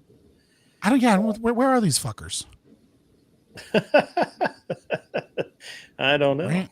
They didn't see the YouTube announcement. I guess they don't. Whatever. Yeah, I mean, I just don't. Imperius, you're gonna have to pay more than $2, man. I don't know what to tell you. Like, yes, that is a case. I had to look it up to remind myself, right? But it's a, it's a case that goes against what I'm saying, obviously. But I mean, I think fundamentally it starts with the Civil Rights Act, right? I think that's a much larger issue than, let's say, the corpus of common law that's built from those things, right? But you can't really, like, what we need to do is we need to appeal the Civil Rights Act before we really can really do much, right? You ought to be able, and it would be beneficial to society to be able to discriminate against people. I mean, like, let's look at immigration right now. Like, imagine if Springfield, Ohio was legally allowed, all their landlords were legally allowed to go, no, I don't rent to Haitians. Get off my property. Yeah. And you might think, oh, that's horrible, that's wrong. But it's like, but I mean, but like forced integration of a third of the population of your community coming from the third world with very little education on our culture, our society, our norms, our values. And then the government just going, no, we're going to ship them in, and you have no right to stop us. And you have no right to stop these people from living in your community. It's like, that's the height of disorder. That's and that's the type of shit that, like, these libertine people don't understand, is that, like, taking away my right to impose order is a bigger problem than anything, as far as I'm concerned. I'm really glad you referred to them as libertine. That is exceptional. That is very good. Somebody asked if slavery would exist in a libertarian, aka anarchist society. No, you can't have slavery. Walter Block would disagree with me, I think he's wild for that, but Walter Block says a lot of wild things. Right? Like, he would say that you're capable of selling yourself into a contract. I agree that you're capable of selling yourself into a contract. So you could have indentured servitude but ultimately, if the right of the contract stems from the right of bodily autonomy, then you ought be able to get out of any contract because you wish to, right? You can't be forced. into a contract that you can't break. Now, what is the clause for breaking that contract? That becomes a common law issue that would that's not something that I think libertarianism would answer here, because that's an answer for rights enforcement agencies or your local community to kind of figure out, via common law is not something I'm necessarily concerned with giving an answer on, because there is no right answer. If there was a right answer to it, then central planning and socialism would work, right? Like, people and communities value different things and they value them differently. But, right. But you could essentially be like, look, my child has terminal cancer and there's an experimental drug treatment that requires, I don't know, rare earth minerals that are worth millions of dollars or some shit, whatever it is, right? And it's look, I choose voluntarily to sell myself into indentured servitude to someone for 10 years within this contract, so that they will pay to save my child's life, right? And so would you say, well, would that, it's kind of like slavery. I mean, it's slavery in form and function, essentially. And maybe it's exceedingly difficult to break that contract, right? Because if you were to break that contract, you would owe restitution for said contract, which would, if they paid for that surgery up front, would be however much money they paid for that. And if you don't have the capacity to have that money, because you obviously don't, right? Then you may be put in this situation where you're kind of forced to have your wages garnished, or, again, that would depend upon the voluntary society that you had there and what kind of rules they have in that game. I would say most societies also have moral frameworks where they would not, most societies simply wouldn't have that, because you wouldn't want that. You know what I mean? I don't think most people want to see indentured slave markets. You know what I mean? But is that a right? Under very specific circumstances, that is a natural right that people have. I just don't think it's a good idea, probably, for a functional society. And I don't think most people would engage in that behavior. So Stepfire says, who enforces no slavery? I mean,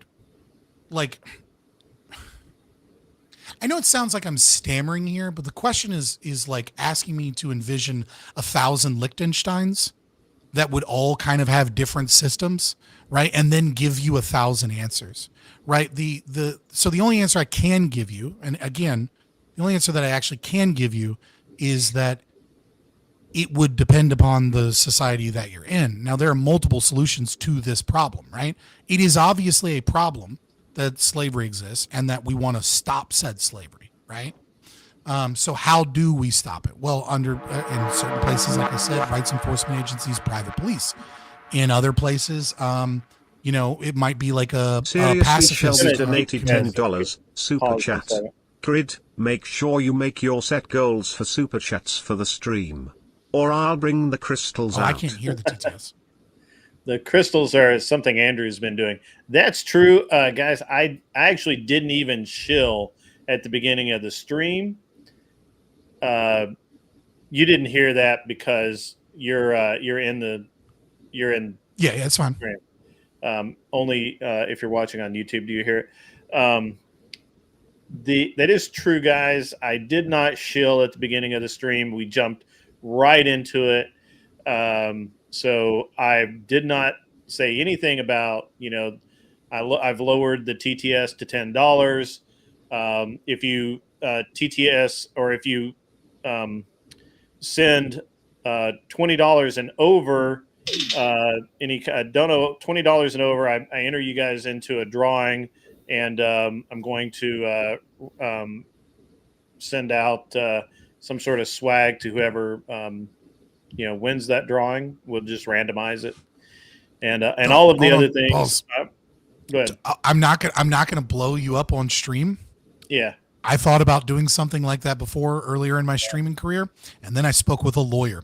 You should speak with a lawyer before you engage in any activity where people have to pay in order to potentially win a prize, because the payment requirement turns into something else legally. Yeah. I'll just leave it at that.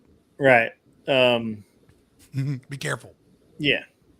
At any rate, I didn't shill very well tonight. I apologize. I jumped right into it, mainly because I know Scott's not feeling the best. Although I think the conversation is helping, man. I got to be honest. I think. Yeah. I got motivated. I get psyched up about talking about this stuff, man. Yeah. Because mostly what I do, if you guys come to my channel, I'm not streaming tonight. Fabian Liberty. I'm a shill too.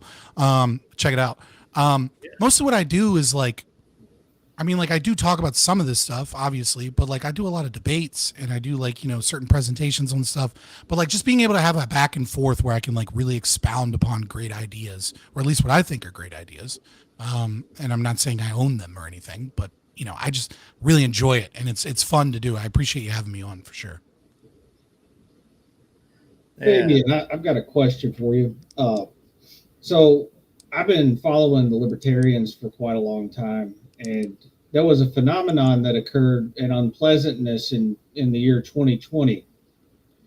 And it turned from what I noticed, a lot of the libertarians that I like more, I guess, authoritarian, because there was a realization at how many people in the society will simply just follow the instructions from the state blindly.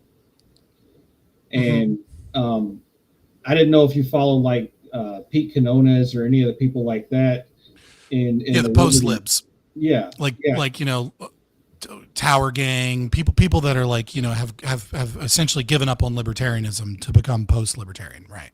Right. Yeah. What kind of an argument can you make for the fact that libertarianism, if you try to actually understand the philosophy, requires a higher IQ than most people are going to try and, I guess, that most people have, and or the concepts aren't emotionally based enough for people to glom onto them like they do the simple messages of the major parties today, because people honestly are not smart enough and think emotionally more so than logically. Yeah, so I think there are several, and I don't mean this as an insult to you at all, right? I just mean like the conception of the problem, right? So I'm not saying you're wrong. I'm just saying the way that we conceive the problem, I think is like missing some things. So the first thing I would say is, I think Ayn Rand was right a little bit in Atlas Shrugged, right? Like, I don't think you need, 50% of the country to be libertarian. What I think you need is a few philosophers to really understand it. And you need eventually enough people that make and do things to say no.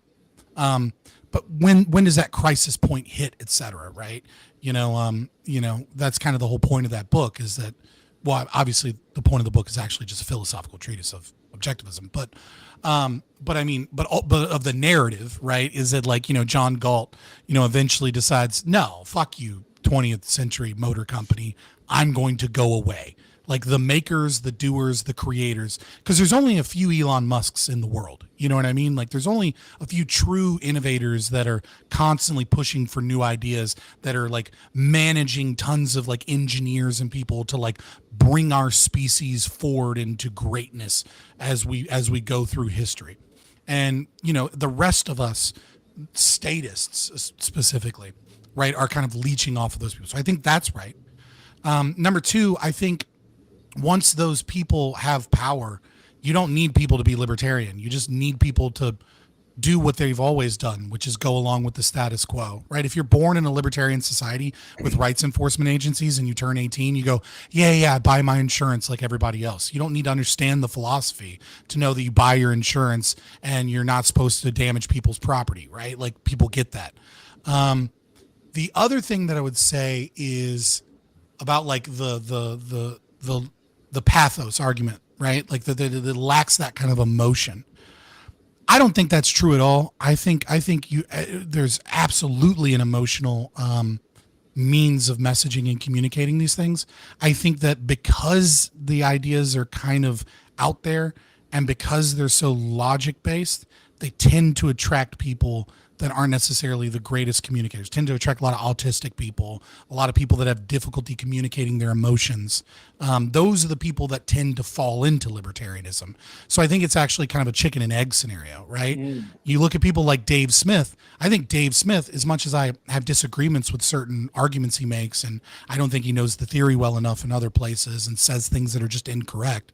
You know, I think Dave Smith going on Joe Rogan and talking about the media and the way that they try and claim the moral high ground while supporting all these wars is an emotional message that connects with a fuck ton of people, right?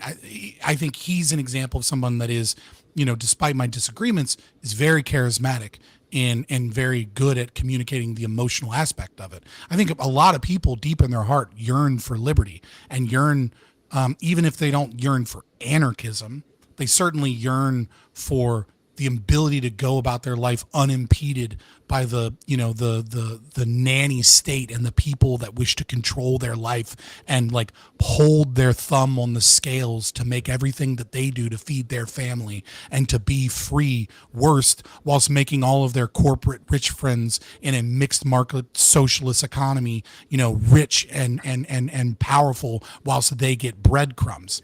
I think that is basically the same message, because it's the same problem that so many communists fall into, right?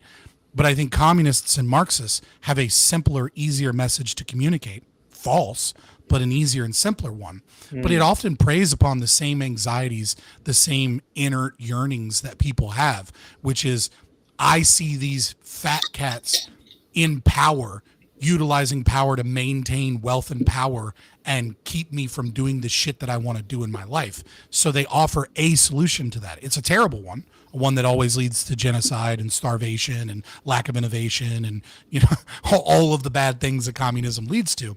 But it is one, and it's the same reason that fascism works, right?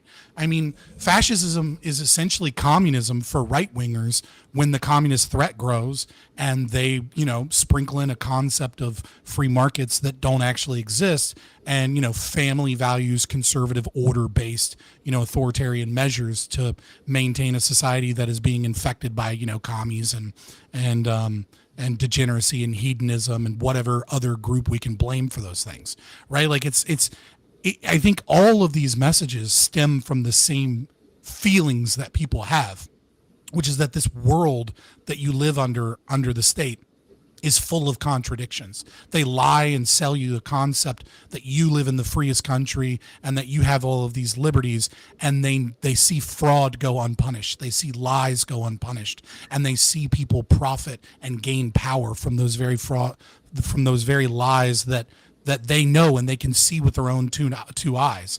And they go, well, how do we fucking fix this? And libertarianism is just one of many solutions from a pragmatic perspective, right? To that problem that people are searching for. So I don't think it actually is a communication problem or an IQ, I don't think it is that we can't communicate it that way. It's just that we don't quite have that foothold within culture yet. And I don't think you need a high IQ to understand, you know, that us being in $37 trillion of debt is a fucking problem. You know what I mean? Yeah. So that kind of leads into the last thing I really wanted to talk to you about, which is the incrementalism that you're talking about is actually happening in reality right now. Because it is. Because the John Galt you just mentioned, Musk, is, you know, inside of the federal government. He's talking about government efficiency, and the efficiency that he was describing in detail is going agency by agency and just shutting stuff down and seeing what happens, is the way he's articulated what he wants to do. Him and Vivek, the Peter Thiel crowd. And right. I mean, they won't have the power to do that. I mean, they're just going to write reports to the president, and the president might do some of that. We'll see. You know, I'm cautiously optimistic about some of the things Trump wants. I think some of the shit he wants is like really fucking bad, you know, but it is what it is. Well, but poor Anson didn't even think Trump was going to get elected, so he's in shock as it is. I thought they were going to cheat. To be honest with you, I thought in a fair election he would win, but I just thought they were going to cheat. But it was shockingly fair, don't you think? I don't know about all that. I think there were some 4:30 a.m. ballot drops that flipped a few swings, you know, Senate seats and things. But you know, I don't think that, you know, I think there's always an element of fraud. It just determines how much is it. You know what I mean? Yeah. And I think the fraud probably almost certainly leans in heavily in the left's favor. Because I mean, conservatives just don't tend towards crime anyways, right? Like True. conservatives are, you know, I mean, it's personality trait conscientiousness, right? Like that those aren't criminals per se. You know what I mean? Like, and so even if it wasn't like a political party thing or anything, it's just like, you know, if you're going to have some element of fraud, and it's probably going to lean to the left, and that's in any democracy. To deny that is just insanity. The question is, you know, is it enough to swing elections? And I think under most circumstances, under most liberal democracies, probably not. But you know, once you start getting into House seats, that becomes a little bit more like, well, you know what I mean? Like that's a small specific area that there might be one or two that are, you know what I mean? Like where it was enough, where you know, it was 49.9 to, you know, 49, you know, to 50.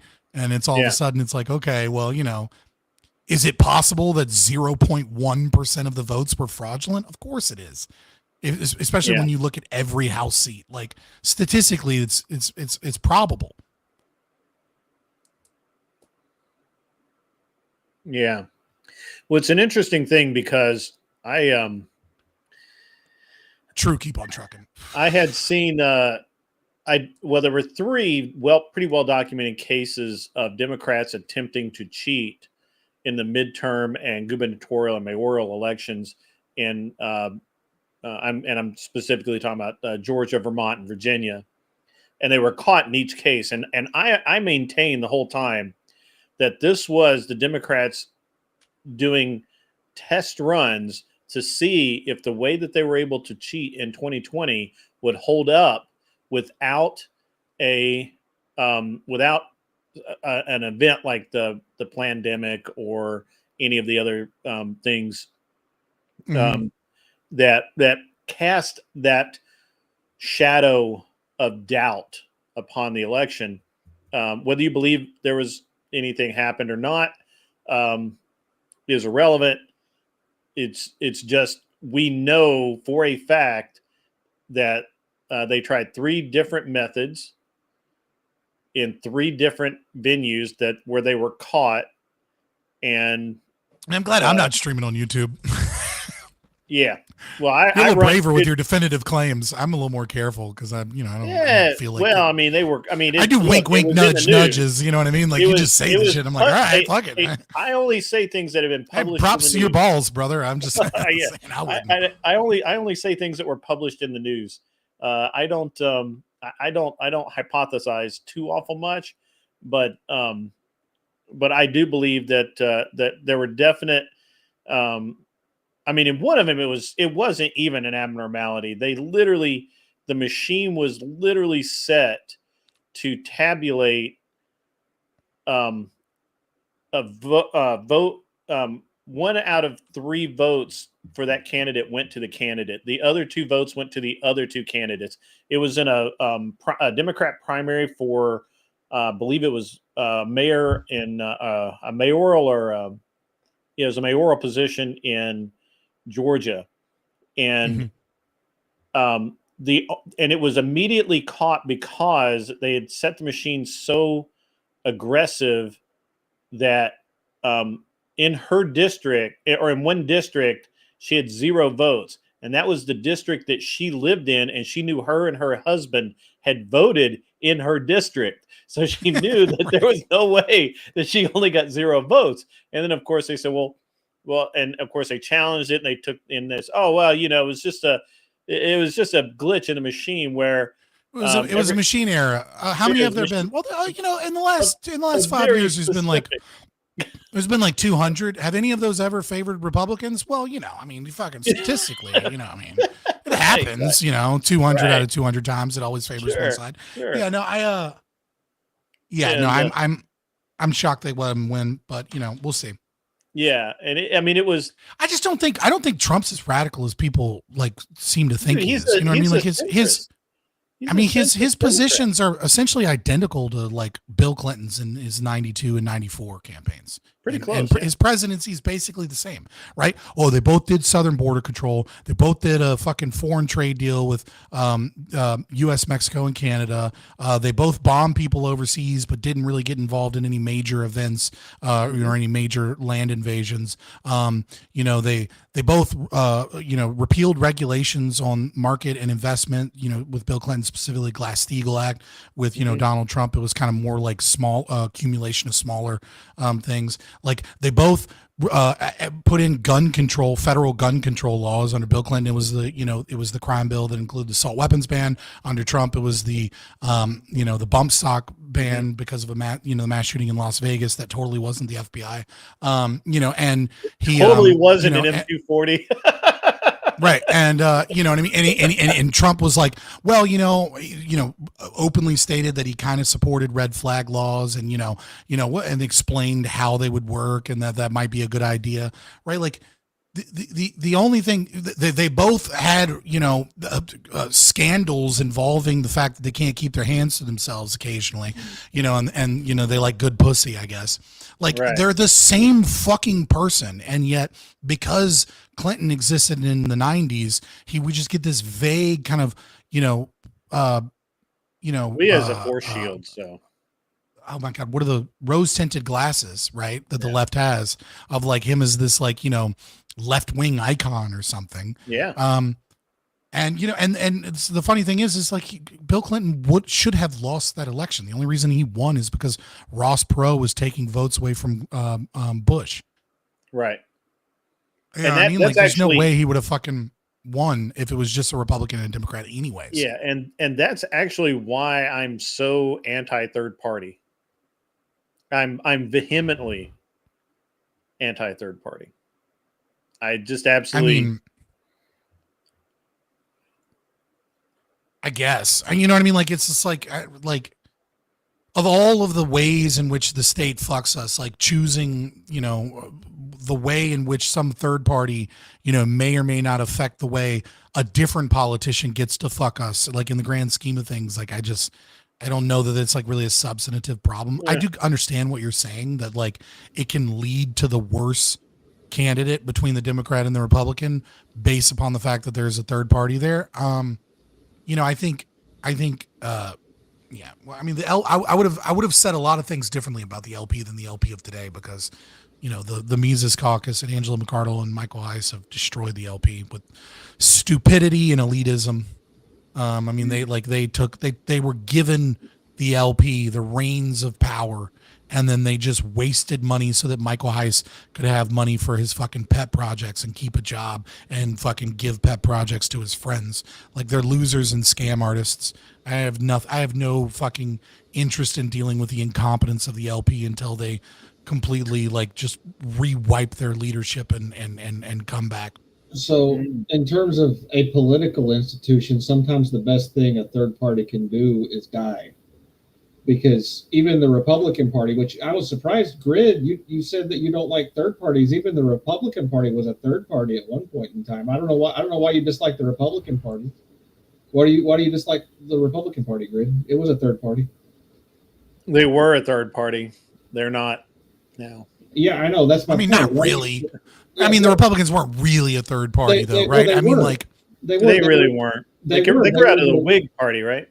No, that they were the third iteration. It started as the Liberty Party, then the Free Soil Party, and then it died again and became the Republican Party. There were several iterations of third parties in the 1800s that turned into the Republican Party.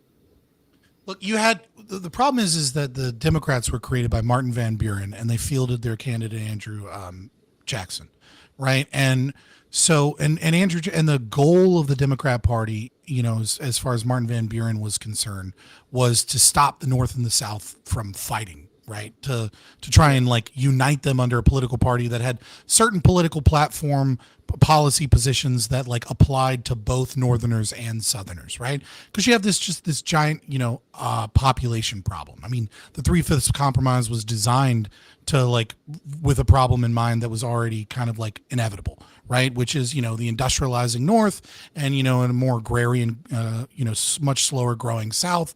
They're losing in the House, they're losing their ability to gain, representation in the presidency, and essentially they're relegated only to the Senate. And so, yeah, I mean, I agree with you that the Republican Party is technically a third party, but as you yourself mentioned, there was 2 iterations of it before, and you had like the Know Nothing Party in New York, right? There was the anti-immigration party, right? You had the ground. It wasn't like a third party existed for 100 years to challenge the 2 dominant parties. I think it's a totally different context when we're talking about like political parties dying because of the change within the country, and so a party kind of comes up from that context, right? It's like very quickly once the Republican Party came in, like they're they won. You know what I mean? Like they didn't sit around and build a coalition for 3% of the vote for decades. I do agree with you that yes, technically they're a third party, but to be fair to Grid, right? Like the context that I think you're talking about is like an ever persistent political party that gets like 3 seats in like local elections, but really doesn't do anything but like throw a wrench into the current dynamic, and you're worried that they will be a spoiler. The other problem with that is that there's this false assumption that often occurs when people look at third parties that like, oh, if that third party didn't exist, we would have gotten those votes, right? Like, and we've looked at the LP, we've had exit polling from Libertarian Party over multiple presidential races, and what you find is that like 30% of the people said they would have voted Democrat, 30% of the people said they would have voted Republican, and then like 40% of people said I wouldn't have voted at all. I wouldn't even have shown up, right? And you can kind of see the same thing with Jill Stein. Yeah, maybe she pulled from Kamala Harris, but most of those like fuck Israel, I don't support the liberals because they're just fascists of a different variety, weren't gonna fucking vote for the cop Kamala, right? They would have just stayed home, or maybe they would have wrote in a candidate. Like, yes, that 0.4% of the vote that went to Jill Stein instead of Kamala Harris, some of those votes would have gone to her, and probably more of them then would have gone to Trump. Like, probably no one in America voted for Jill Stein, but if she wasn't there, would have voted Trump. But a very significant portion of them simply wouldn't have voted at all. So like, even when you're looking at 3, 4, 5% of the vote, you're really only looking at like a 0.3, 0.4% shift in the actual vote percentage, because of the fact that people do vote third party from both parties, or simply wouldn't vote at all if that candidate didn't exist. Yeah, and to be fair to Grid, also, my comparison saying that the Republicans were a third party, that was applicable to a set of laws and a culture that existed, that doesn't exist anymore. The way the power structure is set up, third party ballot access and debate access and funding, it's not feasible for the Libertarian Party to actually win and have real power. Like, it's not, a third party could not in the current system actually produce any sort of political wins. To be fair, those laws were set up to stop communists, and like, so I kind of feel like, as much as I have a certain ire towards all of these laws that make it really difficult for third party candidates, and I would kind of like more choice and stuff like that, I also kind of don't want one of those more choices to be communists. There's another reason why I'm kind of like iffy on the whole third party thing, because like, obviously I believe in my third party, you know what I mean, like one that I want to push my ideas, but that that's a double-edged sword, because what percentage of the electorate are just avowed Marxists? I mean, we have the American Communist Party now. Like, if we make things easier for third parties, do we just start having the ACP winning House and Senate seats? That's not good for America, obviously. Yeah, that's very true. That's very, very true. This is really pretty good conversation.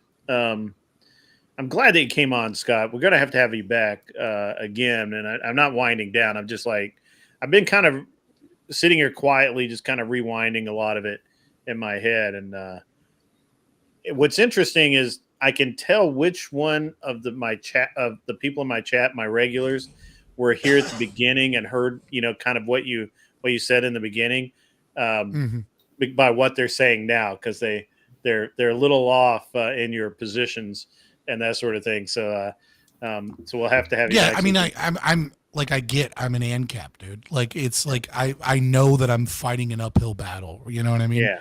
The cool thing about being an ANCAP though is that nobody like doubts you as a streamer, that you're like a grifter. You know what I mean? Like nobody's like, he's just a grifter for the money. And it's like, oh yeah, I chose to be an ANCAP streamer in the Twitch debate space, you know, because that's where the money is. You know, like you know what I mean? Like come on, dude. Like, so I mean, that's cool. Yeah. People know that like I actually believe it. They just think what I believe is crazy. But I think, you know, if you give people enough time, you know, you eventually, you wear them down. I don't think these ideas are as crazy as most people think they are. Mm-hmm. They're just foreign. So it's an interesting thing, and I do agree with that. I find it so for me, you know, like I get a lot of people. Originally, I was like, how do I ask people for money or how do I, you know, even think about monetizing this? Because you know, I don't. It's so out of habit for me to do so. Yeah, tell me whatever tips or tricks you've learned, because I'm terrible about it. I feel guilty when I ask people for money. Well, and that's well. So what I ended up doing, I like, and that's actually a really good point.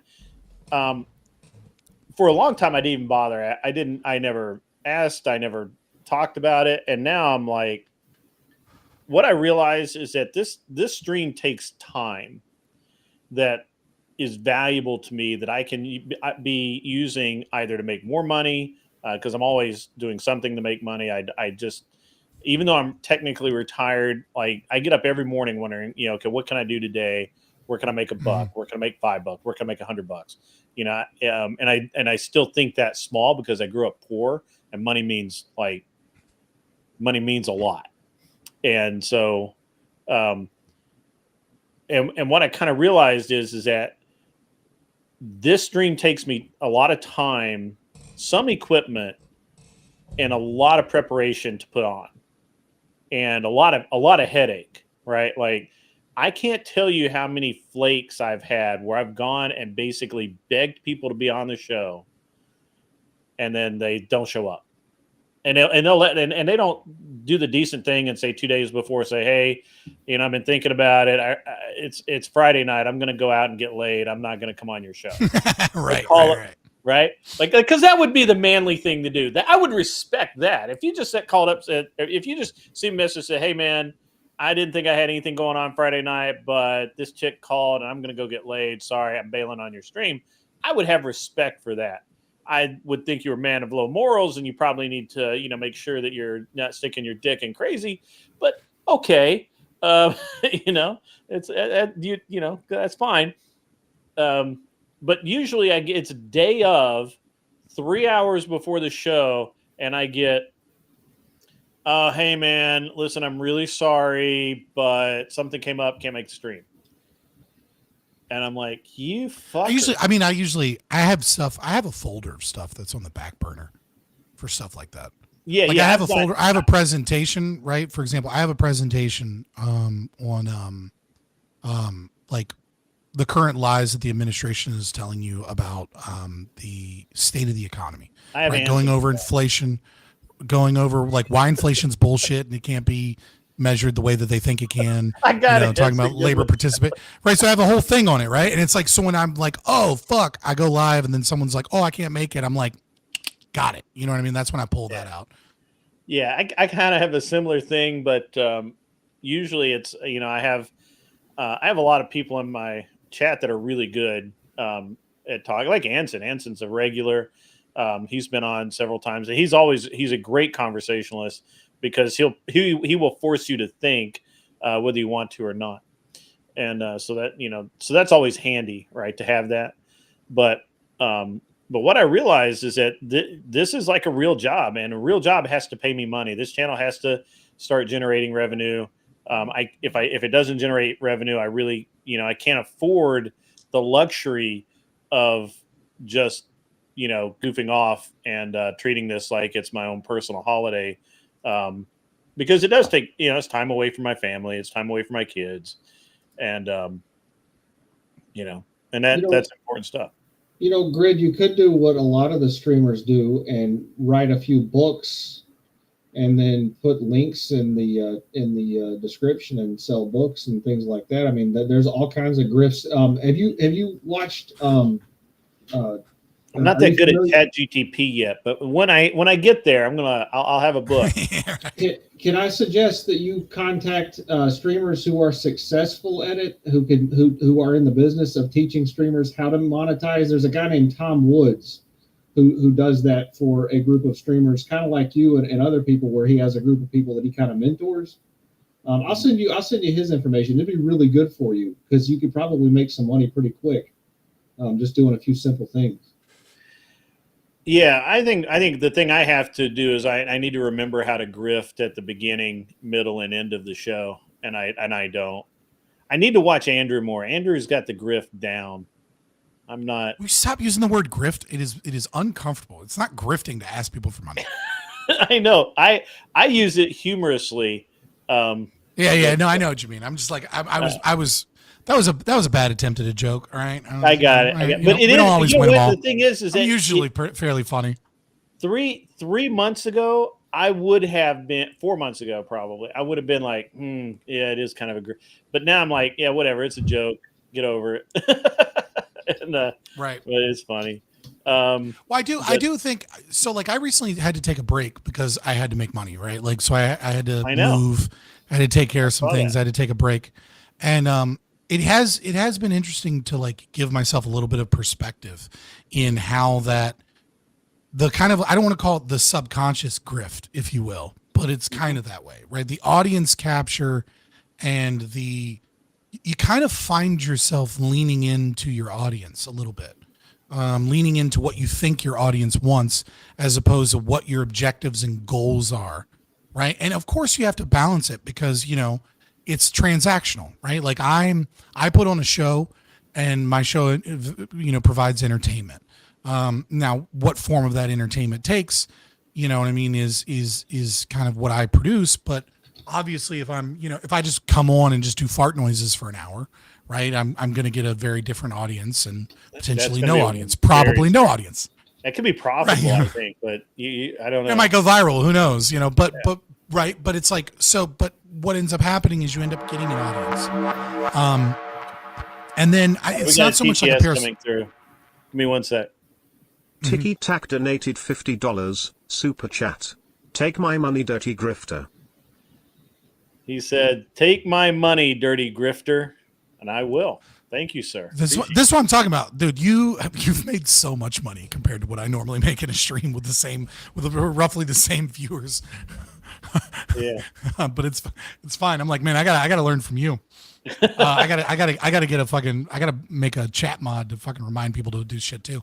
But yeah, no. But what I mean is that like, you end up doing what your audience wants. So like, one of the things that I notice is like my audience is predominantly like just probably similar to yours in that it's like they're like liberty-minded right-wing Republican people, right? My audience isn't predominantly ANCAPs, mostly because, the market's saturated with all 200 of those people that are in the entirety of the America that'd be willing to watch a stream, So there's a lot of people that are like curious or that they sit there. And then another large part of my audience is, is there for debates, right? They're not really there for me to watch me wax, philosophically about, the estoppel principle for 20 minutes and, describe why you actually can kill someone, according to the non-aggression principle. Like, no, like, some of my audience is there for that. And another portion of my audience is like, dude, when's the debate start? And it's like, oh, it starts at 8. And they're like, cool. I'm going to go make something to eat. I'll be right back. Cause I want to see you yell and scream at commies and right. tear apart dumb, 22-year-old socialists on Twitch. You know what I mean? I didn't come here. I saw your buddy, the long-haired guy, Ben, not Ben. Can't think of his name, but he was like, it gets worse. He just announced Tulsi Gabbard. Another BTS coming through. Sorry. Mr. Boulay and the Department of Numismatics donated $20 super chat. Get off my lawn. Grid 1 Motorsports Guide to Life. Forward written by Mr. Bully and sponsored by Tactical Soap from Grondike Soap Company. The official soap of an... So he always makes them too long. The official soap of an unreasonable man. I read it. Yeah. Yeah. So he always makes. No, I was just saying, like, that's okay. What I notice is like my goal in doing political debates in like Twitch and YouTube politics has always been to plant seeds of doubt amongst other people's left-wing audiences, right? Like that has always been my goal. That is the battleground, right? If there isn't an actual intelligent representative of liberty-minded right-wing philosophy or, of course, libertarianism there, that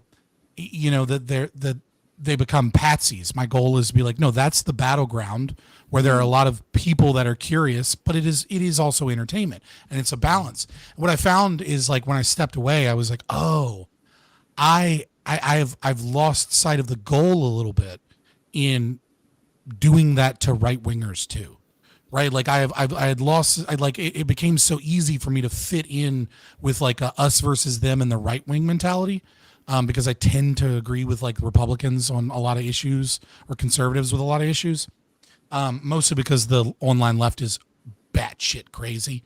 But like I'd forgotten myself a little bit because the audience is like gets so excited when you're shitting on some socialists, and then they start leaving, or they start getting annoyed when you start shitting on some right winger about police or something that they think is like, dude, there's a greater enemy in the room, and and so like I kind of noticed that, but I'm like, no, fuck you guys, like no, I'm not you, like, you know what I mean, like I have to recognize that I'm not you, because there's also a potential audience out there that's looking for that. So like, yeah, I in terms of like financing and like engaging your audience to pay and things like that, I have noticed that there is like even a subconscious level of like kind of grift that takes place, which is that you just kind of end up feeding into what your audience wants, because there's just so many levers, like when you're staring at your YouTube live, concurrent viewers, and you say something and you lose 6% or 7% of the people that are watching, and you're like, ooh, you don't even think it, but like there's a part of you that's like, oh, that's not what gets people excited. It can be difficult to maintain perspective in that. I think having taken a break from it, I think there is something healthy, even if it's not healthy to your channel growth, something healthy to like maybe, once a year or something, just being like, no, I'm gone this month. Like I need to step away, gain perspective. Yeah. You know what I mean? Like, also I did a lot of reading. I read a lot of Marxist philosophy while I was gone, like just a fuck ton, which was fun. Yeah.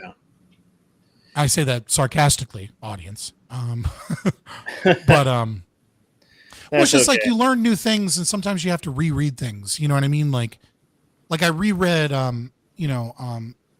Socialism, Scientific and Utopic by Engels, right? And like, having read it years ago as a Marxist, when I was a teenager, and then reading it with a deep understanding of philosophy that I simply did not have at the time, and being able to like pick apart all of the snuck in variables in like part one, especially, where he's describing the historical shift from monarchy into, a kind of more capitalistic structure, et cetera. It just gives you new perspective on the failures of thinking of the enemy. Okay. That was the nerdiest shit I've ever said. I'm sorry. That just like I heard myself say that, and I was like, it was like I farted in a wine glass and was like, So anyways, when I was reading Lenin again, like I just realized how fucking bad that was. It's okay. You can make fun of me on that one. I actually, to be honest with you, I was listening to it and I'm like, you know what? I can actually see all of that. And Brian from the Whatever podcast, right? Like it's a massive podcast. They have way more viewers and all that. I hate those people. I'm just going to say that out loud. I'm terrible at networking. I burn bridges everywhere. But I'm okay with it because it's who I am. Fuck those people. I hate all of these fucking red pill podcast people. They're absolute fucking retards. And all they do is bring on whores. Yeah. They just bring on like dumb whores from Miami and be like, now tell us your dumb whore ideas. And then they say like basic red pill shit that a monkey could figure out. And they'd be like, ooh, destroyed with facts and logic. And it's like, dude, where are the moms? Where are like the homesteaders? Where are the representation of like the other 99% of women that exist in our society so that we can actually talk about gender issues? And then they'll occasionally bring on like, you know, Andrew's wife or something. It's like, dude, I like Andrew. I get it. It's part of the game to go out there and do that, but I just hate the whole fucking concept of those platforms. It's just dumb. Yeah, I think the difference is I don't think that Brian really is red pill at all. He's like no pill, but he likes the idea of the red pill. Yeah, but you know what I mean. I don't mean I don't mean to put him specifically in a box. I'm just saying every time I see it, I'm just like, ugh. Yeah, no, I get it. But at any rate, so, as the girls say, I get the ick. About probably, actually, I think it was like last August or sometime. He took like a month off or 2 weeks off or something like that, and it was because honestly, he was losing perspective. Like he actually was really, just watching the show. It kind of sucked, and then. He came back and it was good. Fair enough, yeah. Yeah, it was kind of good, and then, but what he really needed was Andrew to come back in, and be a co-host, because without a co-host, it really is just him asking the same questions to a new random bunch of people that are stupid. People's a strong word. For what they represent. It's just a bunch of dumb whores, I'm trying to be nice, man. I'm trying to be okay. nice. Oh, you're right. They're not all whores. They're not all whores. Right. They're all slatterns and harlots. 80% of them are in fact whores. So, but yeah. All right. I'm sorry. No. Hey, you're right. No, nobody said they're winning people. Some of them, Perhaps that was too harsh. I didn't know he took a break to like gain perspective from the fucking game. He was getting burned out, and he had a lot going on. So I gained a modicum of popularity just because I made fun of the whores on there by calling them whores and telling them they're going to hell, and it was quite funny.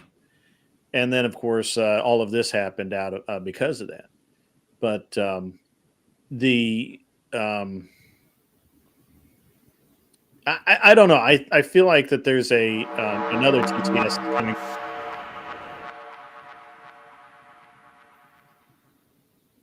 Seriously, Shelby donated $10 super chat. Brian took 2 months off after doing it 3 days a week, if I remember, for over a year with no backup. It's when he changed his schedule and made it longer.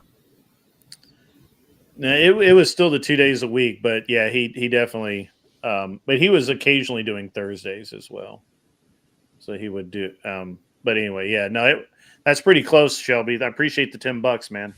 And by the way, good luck in the Navy. I know you leave soon. I'm not really sure when exactly you leave for the Navy, but you've been a great mod, man. I really appreciate your. Seriously, Shelby's one of my mods. He's a great dude. So. Hell yeah, dude. I wouldn't tell anybody to join or anything, but but also if you're gonna do it, good luck. Hell yeah.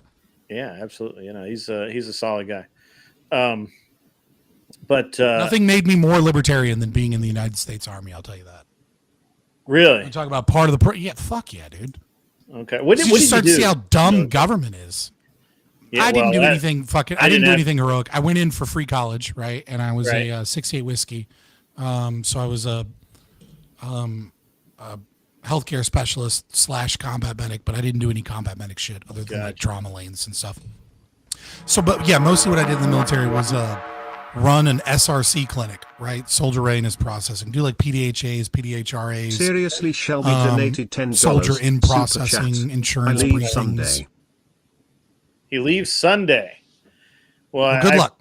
Good luck, buddy. Good luck, man. Hold on, pause. Hold on. I'm going to give you advice that is going to save you, okay? Here's what you do. Bring Ziploc bags with you, okay? You're going to bring Ziploc bags with you, big ones, like big 5-gallon ones, okay? And then when you are in processing and they give you all your clothes and then they tell you to bunk up and pack up your bags and bunk up, when everybody else stuffs their shit in their bag, what you're going to do is you're going to roll up your t-shirts and your socks and all of the things that are like, and you're going to put them in a Ziploc bag and zip it up. And then, spoiler alert, you're going to ship out. You're going to get shark attack.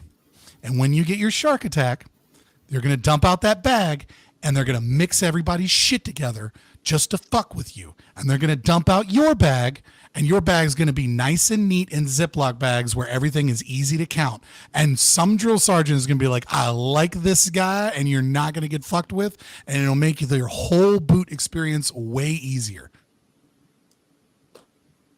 Words of wisdom from Fabian Liberty.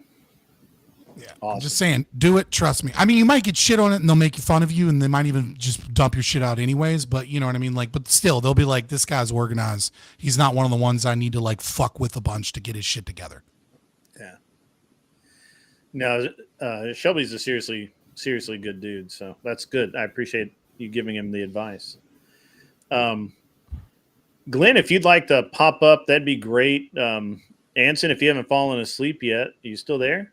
Yeah, I'm still here, man. I was going to ask you about Tulsi Gabbard and why you thought she wouldn't be a good pick for director of national. Oh, I think intelligence. she's actually really the right pick for that. It was this other guy, and I can't think of his name. He's at Begfest for Secretary of Defense. Yeah, talking about Begfest from Fox News, Secretary of Defense. Tulsi Gabbard for director of national intelligence, I think. Oh, you were saying some other guy was saying that. I thought you were saying like you were like, oh, the guy I don't like. Yeah, the guy you don't like that you've debated. I think his name starts with a B, Byron or Ben or something like that. Dude, I have debated a lot of fucking people. You debate him a lot. He's got long. Another TTS coming in. Seriously, Shelby donated $10 super chat. Good to know. I appreciate the advice. He says good to know. He appreciates the advice. So thank you, Scott. Yeah, I'll hop on downgrade so Glenn can come up. It was nice of you to allow me up here. I'm not it's even nice sure meeting you. Glenn's still here, but thanks for being here, Anson. Yeah, I appreciate your libertarian views and feedback. Even if you don't come and check out my channel, maybe click the link and give me a follow or join the Discord. You know, if you just want to fuck around with people, the nerds. Yeah. Maybe the mods can put it in the chat so I can find it easy. Well, they've been spamming it this whole time because that's what they do on my channel. If you come on my channel, anytime you come on, the mods spam your channel in the chat. Well, I appreciate it. Normally I'd be streaming, but I was just like, like I said, fuck it. I don't feel like dealing with it tonight. Okay, so you said some other guy was coming on or something? Well, I thought Glenn might come on, but that's okay. He says he's backstage. I didn't scroll down to see him. There you go. Bring him on. He is. We'll get a picture of him anyway. So, what up, old guy? Oh, you can't post links in my chat, by the way, Fabian. Is it automated out? Yeah, the robot will get you. Why don't they just fucking tell me that? I hate that your shit gets banned and then you don't know that it got deleted. It just says you were timed. So I just thought I could. Timed out for 30 seconds, that's all. Oh, whatever. Fuck it. I'm not talking in chat that often anyways. Yeah. Anyway, I'm trying to think of that guy's name. He's got you've debated him several times, especially over the election. He's got long dark hair. He looks like a hippie. He's got a beard. Byron. I don't know what the fuck. It doesn't matter. Anyway, I feel bad because I have no idea who this person is. Well, because there's probably half the problem you debate probably have long dark hair and a beard. Yeah. I don't know if you've noticed this, but fat bearded dudes tend to be pretty heavily into the online politics space. Yeah, myself included. Yeah, it's fine, man. Anyway, so he was having a cow about Tulsi Gabbard becoming Secretary of pardon me, not Yeah, like the more I think about it, the more I think that's probably the better position for her. Like I kind of would have preferred her in SecDef. But like, but intelligence is great. well, no. So I think it's probably more the fact that she's toxic, and I don't mean she's toxic because she's toxic or bad, but like you need SecDef and Secretary of State to like talk to Israel and Bibi Netanyahu and like other people. And like, I think she comes with too much anti-war baggage and too many based statements. And you kind of need somebody that like is seen, somebody that's a little more friendly with AIPAC, right? Somebody a little bit more establishment, somebody that's a little bit more swamp creature to talk to a lot of these other people. So I appreciate that she's in the cabinet. Creatures. I'm a swamp creature. And that's fair enough, brother. So I appreciate that she'll be in those cabinet meetings and she'll be there with Trump to like kind of potentially be the voice of reason when it comes to war. But it might be better to have somebody like Begfest or Marco Rubio, you know, talking to foreign leaders about certain things. I think it might soften the blow. So I don't know. I think she'll do all right. We'll see. Okay. So I was busy doing some really adult things, you know. Yeah. Playing, and then I heard this Playing like, Mario Kart. No, what do you mean? I was drawing. No, I'm kidding. But then whatever I was doing, actually I was talking to Thor, and then I hear this red pill guys, these red pill shows. Like, well, wait a minute, what's going on here? Fuck them, burn them all to the ground, set them on fire. Like, what is this? What is this? So I wanted to. It's probably the same guys you don't like, so don't worry about it. What I said was, well, let me paraphrase what I'm saying, I take issue with the fact that the majority of the large red pill podcasts, so not the whole red pill like community or like, you know, Twitter accounts or YouTube channels, but are like you the talking podcast like format. red pill specifically? Because I guess we got to figure out what's red pill. Are you talking about specifically when it comes to intersexual dynamics, when it comes to like the way men and women relate, or like because everybody says they're red pill now, like I'm red pill. Right. This I'm let me be more that. Let me be more specific. I'm talking about the podcasts like Fresh and Fit and whatever podcasts, and specifically that have this specific shtick, which is consistently bringing on whores that are low IQ, that are from like left-leaning club Seriously, cities Shelby like Miami donated or LA $10 or super New York. chat. And Coloring then a they colour give book them doesn't count, Glenn. very Smiley basic face. logic Smiley things, face. like, you know, like what you might consider red pill, or maybe you don't consider red pill talking points or whatever. And then the format of the show becomes like this self-masturbatory content for guys to be like, oh, look at how dumb Like these dunk bitches on are. women.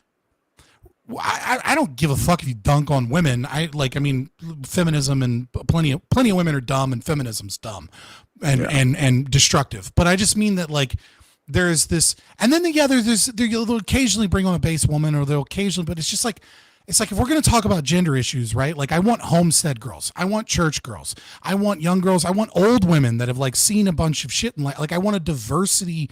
Like if we're genuinely trying to tackle this problem and like have thoughtful podcasts about it, I don't want a representation of easy to hate dumb bitches constantly there that are just kind of there to be punching bags while they kind of like whilst they fucking advertise for their OnlyFans or say the most retarded shit that, while it is a problem with young women in our generation, right? Like, you know, like it creates negative perceptions that don't actually get to like the problem of gender dynamics. So like, maybe I'll give you a perfect example is like, I've noticed because, and maybe it's because of content like this, maybe it's not, I don't know. Right. I can't say that it is, but I have an inkling that it might be, where like I see a lot of people that are like, oh, there's all these women have like these high body counts and they're like out fucking the same 100 dudes in every city. And it's like, but the research shows us that women, and to a much larger degree, young men, right, are having less sex than Gen X and millennials did at that age group.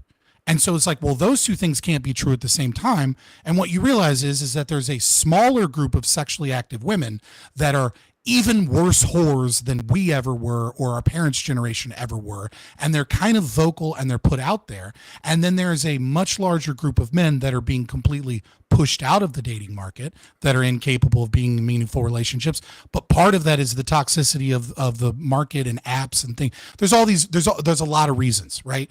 I don't want to say that there's a univariate analysis, but I think that like this selling of this type of content where it's kind of the same shtick over and over again is like brain candy, right? It's like it's feel good content for young angry men instead of actually like being like, well, let's fucking talk about all the things we need to do to fix this or figure this problem out.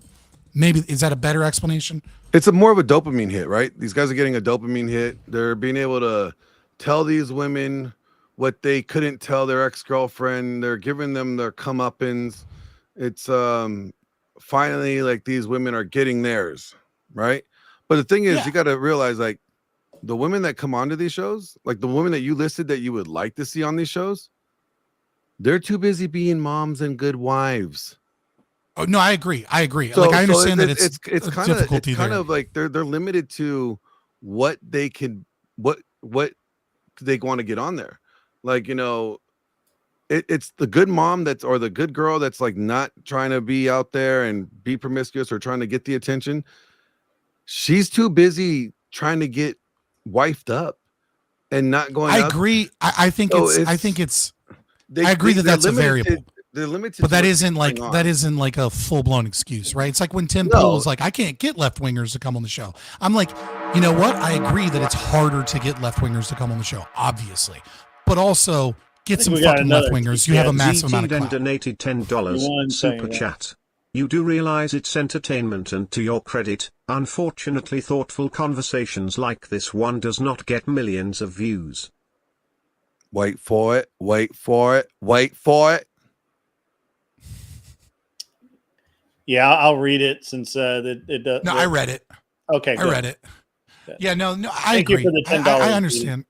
There is a balance that always has. I mean, all of us streamers have to strike a balance between entertainment and like our goals of our message, you know. And so like I do get why I'm not saying these guys are devils for doing what they're doing. I'm just saying at a certain point it becomes repetitive. It becomes like the Jerry Springer show. It's not actually adding anything useful to the conversation. There are some times where useful things pop out. You know, like I like Andrew. You know, a lot of people give him hate. I like him. I like his no nonsense, and I understand that he's also doing shit for entertainment, right? And then they get brought on to his show later and get better content, and they learn more, etc. Like I'm not saying it's all bad. I'm just saying, like, I don't know, the brain candy just doesn't fucking appeal to me, and it annoys the piss out of me. And well, like, I get sick of hearing. I think what your issue is more with than is like the lack of actionable advice that is out there, and rather than the entertainment, like the entertainment aspect. Yeah, everybody likes to see, you know, a fucking car accident. They just don't want to be the one in the car accident. You know, everybody stops and looks at a car accident. Everybody likes to watch a fight, but they don't want to be the one in the fight. You know, they like to watch somebody get knocked out. You get to live vicariously through the drama without going through the stress of it being in your daily life. Now, I think what's probably missing in these shows is more actionable advice, if you're looking for that. But I think these shows, they do have a purpose, because a lot of guys don't understand. Like the other night I was talking on my show, the difference between arousal and attraction, right? There's a lot of guys that are upset and angry because the girl, you ask the girl, like, hey, what are you attracted to? What do you look for in a guy? She's like, I want a guy that's, you know, has got his shit together. He's stable. He loves his mom. He's family orientated. He likes puppies. He likes to laugh at rom-coms. And the guy's like, that's me. That's me. I'm the guy. She's describing me. And then she goes, fuck somebody that looks like me, that doesn't like fucking rom-coms, that doesn't like, you know, long walks to the park, that hates his mom, you know, like then the guy's like, wait a minute, what the hell's going on? Like, I thought because she's not telling him the arousal aspect. She's only telling him the attraction for long term. So I think you can reverse that. But you can reverse that too. Right? Yeah, but I think these panels and shows are important to have these conversations about, because in these conversations, then you are able to get the point out, like, oh, so there are these qualities that you look for, but you're also attracted you're aroused by these things. And showing that there's a differentiation between the two is important for a lot of the young guys, so that they don't become these like, incel masturbating, coomers. Yeah. Well, I think Sorry, it's I got a important. little over eager. I was just gonna say, like, you can reverse that from the guy's perspective too. Is like, what do you think we mean when we say every guy wants a beautiful mid? Right? It's like, well, what the fuck are you talking about? Well, it's like, what is a beautiful mid? A beautiful mid is like a girl that's a 5 or a 6, but like also has all of those qualities and things that like, that you like. That's what makes a girl a beautiful mid. It's like arousal perspective, sexual attraction wise, like she's slightly above average or average, but like what makes her a beautiful mid in that moment? Another God damn, TPS coming in. bro. Seriously, Sorry, Shelby Greatest donated popular. $2 super chat. You get the family women, they are the bad type of them. They have 7 baby daddies or they act like a wife but they are a huge hoe. What I noticed, the older women don't give good advice to young girls. So I was actually gonna jump in and hydrated. say Holy that. shit. Sorry? I was just saying, bro's getting hydrated. Holy shit. He just drank like half a Gatorade during that dude's TTS. Well, he's got some stuff. I have to stay hydrated. So I was going to say that, now I will agree with you that my personal opinion is like, I can't watch Fresh and Fit because to me, it's too fakish. It's just not because you're a Jew. No. It's too weird. I just never could. I've never been able to even sit through. Even when Andrew's on, I can't sit through an entire episode. And I like Andrew. And I think Andrew's funny. I just can't do it. Whatever is a little different. And they have, to their credit, they've had moms on. They try to. I say they, but Brian does it all by himself. Which is wrong. He should not be doing it all by himself, but he does. I think that's by choice, though, right? Right. Well, absolutely, it's by choice. He has been told by many, many people that he needs to hire people and delegate and all these things, and he doesn't. Man, that's hard to do. That's hard to do when you're at the top. When you're successful, it's hard to hand over the reins. Specifically OCD about these things. But it's just like I get that, you know what I mean? Like it's like I've had people offer to like edit for me before, and it's just like, ooh, you're like, I don't want you to do that because I need to hire a professional to do it, and I'm not like there yet. But it's like I can't hand over those reins because like I'm gonna be hypercritical, and then I'm gonna be an asshole, and then like I don't want to be that guy, Yeah. So I will give Brian credit for he makes the effort to get housewife, and he has had housewives. He's had all kinds of women on. But here's the thing, like when it comes to women, like there is no good women. There's just women. Women are women. They're all good or bad. Like a woman would be good. False. Ayn Rand was a good woman, even though she cheated on her husband. Let me explain. A woman, it will be good or bad depending on her how she sees your value in you. If it's beneficial to her to be good to you, she'll be good to you. If she thinks that, you know what, fuck you, I'm gonna treat you like shit because I got other options, then that's what you're gonna get. Like a woman is good as bad as there's no good women, there's no bad women, there's just women. Women are good at times. The same good woman that's good is also bad at times. Like there's no perfectly Isn't that good. just true of people? Isn't that just like so that's like to say like we'll get some good women. Well, the housewife could have been a banged out whore 2 years ago, but now she's being the desperate housewife. The church girl, the good church girl could be like, yeah, I'm on the choir and I'm looking for a man like this. I'm saving myself for marriage, but you know what? Yeah, she's not having sex, but she's giving out blowjobs left and right like Skittles. Okay, so it's like there's never just a one good this and this good group and this is a bad group.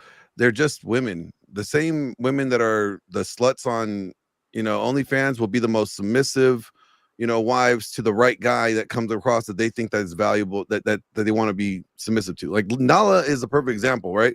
She's a whore on OnlyFans, then she meets the guy, and then now she wants to be his whore, right? And it's like, She was everybody's whore, and then now she's his. Nah, I don't believe that bitch for a second. Neither do I. But I mean, at least we know that at least Nobody believes. That's the point. But like, so to I just wanted to point out, because obviously he did pay $10, right? And talking about the concept of the fact that they're older women don't tend to give a good advice to young girls.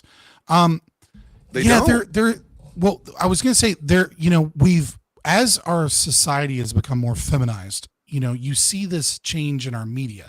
And I know media is like, I'm not talking about like comic books or, television or, things like that. But what I mean is like, when you look at older mythological stories, so from the beginning of man all the way up to like 1990s Disney, right? And to take Disney as example, there used to be something that was very prevalent because it was understood in our society, which is the concept of the crone. Right? The crone is a literary concept that we have somehow forgotten in society. And that is, I think, because we have disconnected ourselves with reality. It changed because art is instantiated with the values that the artists themselves have. And so we are not really seeing media and art and stories that represent reality in the way that they should be, because the artists themselves is disconnected. Right? So when you look at The Little Mermaid, right? Ursula is the crone, right? Ursula steals her voice. Ursula, tricks her, gives her freedom, gives her bad advice, and then ultimately uses the fact that she stole her voice to deceive the prince and turn herself, via makeup, if you will, into the beautiful woman to try and steal the prince away from her, right? And the moral of the story of The Little Mermaid is that it's not necessarily about the words you say or the voice that you give, but it's about being genuine and kind and showing a man that you are loving and caring and that you see so much in him and being supportive of him. And that, like, if you are capable of doing those things, you will find a good man. And then of course there's, the concept of family betrayal and that it is a man's right to protect his daughter. Do you know how bad Disney fucked up people? Like, it's this Disney happily ever after, you're going to be the knight that's going to go over there and save the princess from the dragon in the castle. And you know what? You're going to, once you rescue that princess, you're going to live happily ever after. Reality is, The Little Mermaid's not for young boys. I mean, I think what would happen is single moms let their fucking young boys watch The Little Mermaid and think the story was for fucking them, right? It's for girls. Okay. And it's a good fucking message for girls. But it's not reality. It's not reality. It's not true. And it's actually of course, it's a cartoon. Men for failure. I don't think it does. How does it set up men for failure? Okay, easily, because they think that if you do the right thing and you get the wife and you rescue her from the dragon, that she's gonna love you and be doted to you and you're gonna live this happily ever after. You're gonna have 2 kids, 3 kids in a white picket fence. Everything's gonna be so good. let's take that story. So the story that you've described is Sleeping Beauty, right?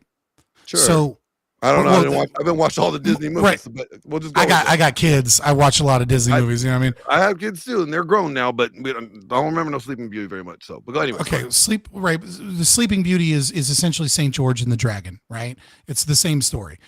Man goes, rescues Virginia, which is meant to be virgin, right? Because the concept of rescuing from the dragon, you're supposed to rescue a virgin.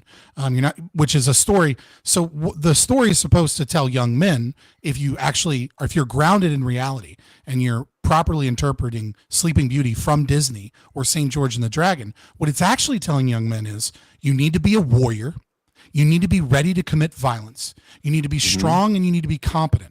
You also need to go rescue a virgin, a maiden, a woman of value who saves herself for you and not going out and looking for like the easy to get whores. It also tells you that path is fraught with danger and that you have to be ready for that danger and violence, and you have to establish competence and masculinity in order to do that. And if you can go and find the virginous high value woman that sees you as her rescuer and you establish yourself as a masculine and competent man, that is integrated masculinity. I don't think that's a bad fucking thing at all. I think the problem is a misinterpretation. Well, you're missing the rest of the story.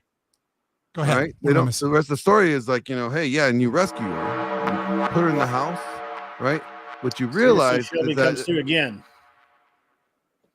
Seriously, Shelby donated $10 super chat.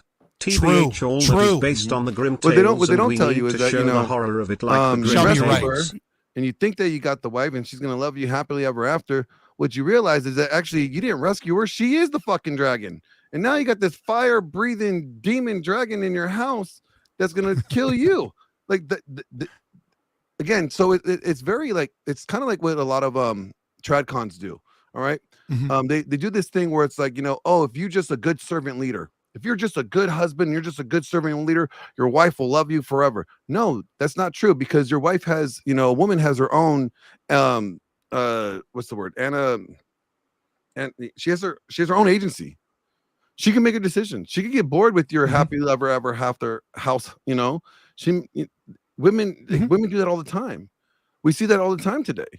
So we see women like, I don't disagree. really I don't good disagree guys. that We see really good guys. Hold on. We see a lot of really good guys that are doing the, you know, providing, protecting, you know, doing the loyal thing of good husbands, and wives leaving them left and right.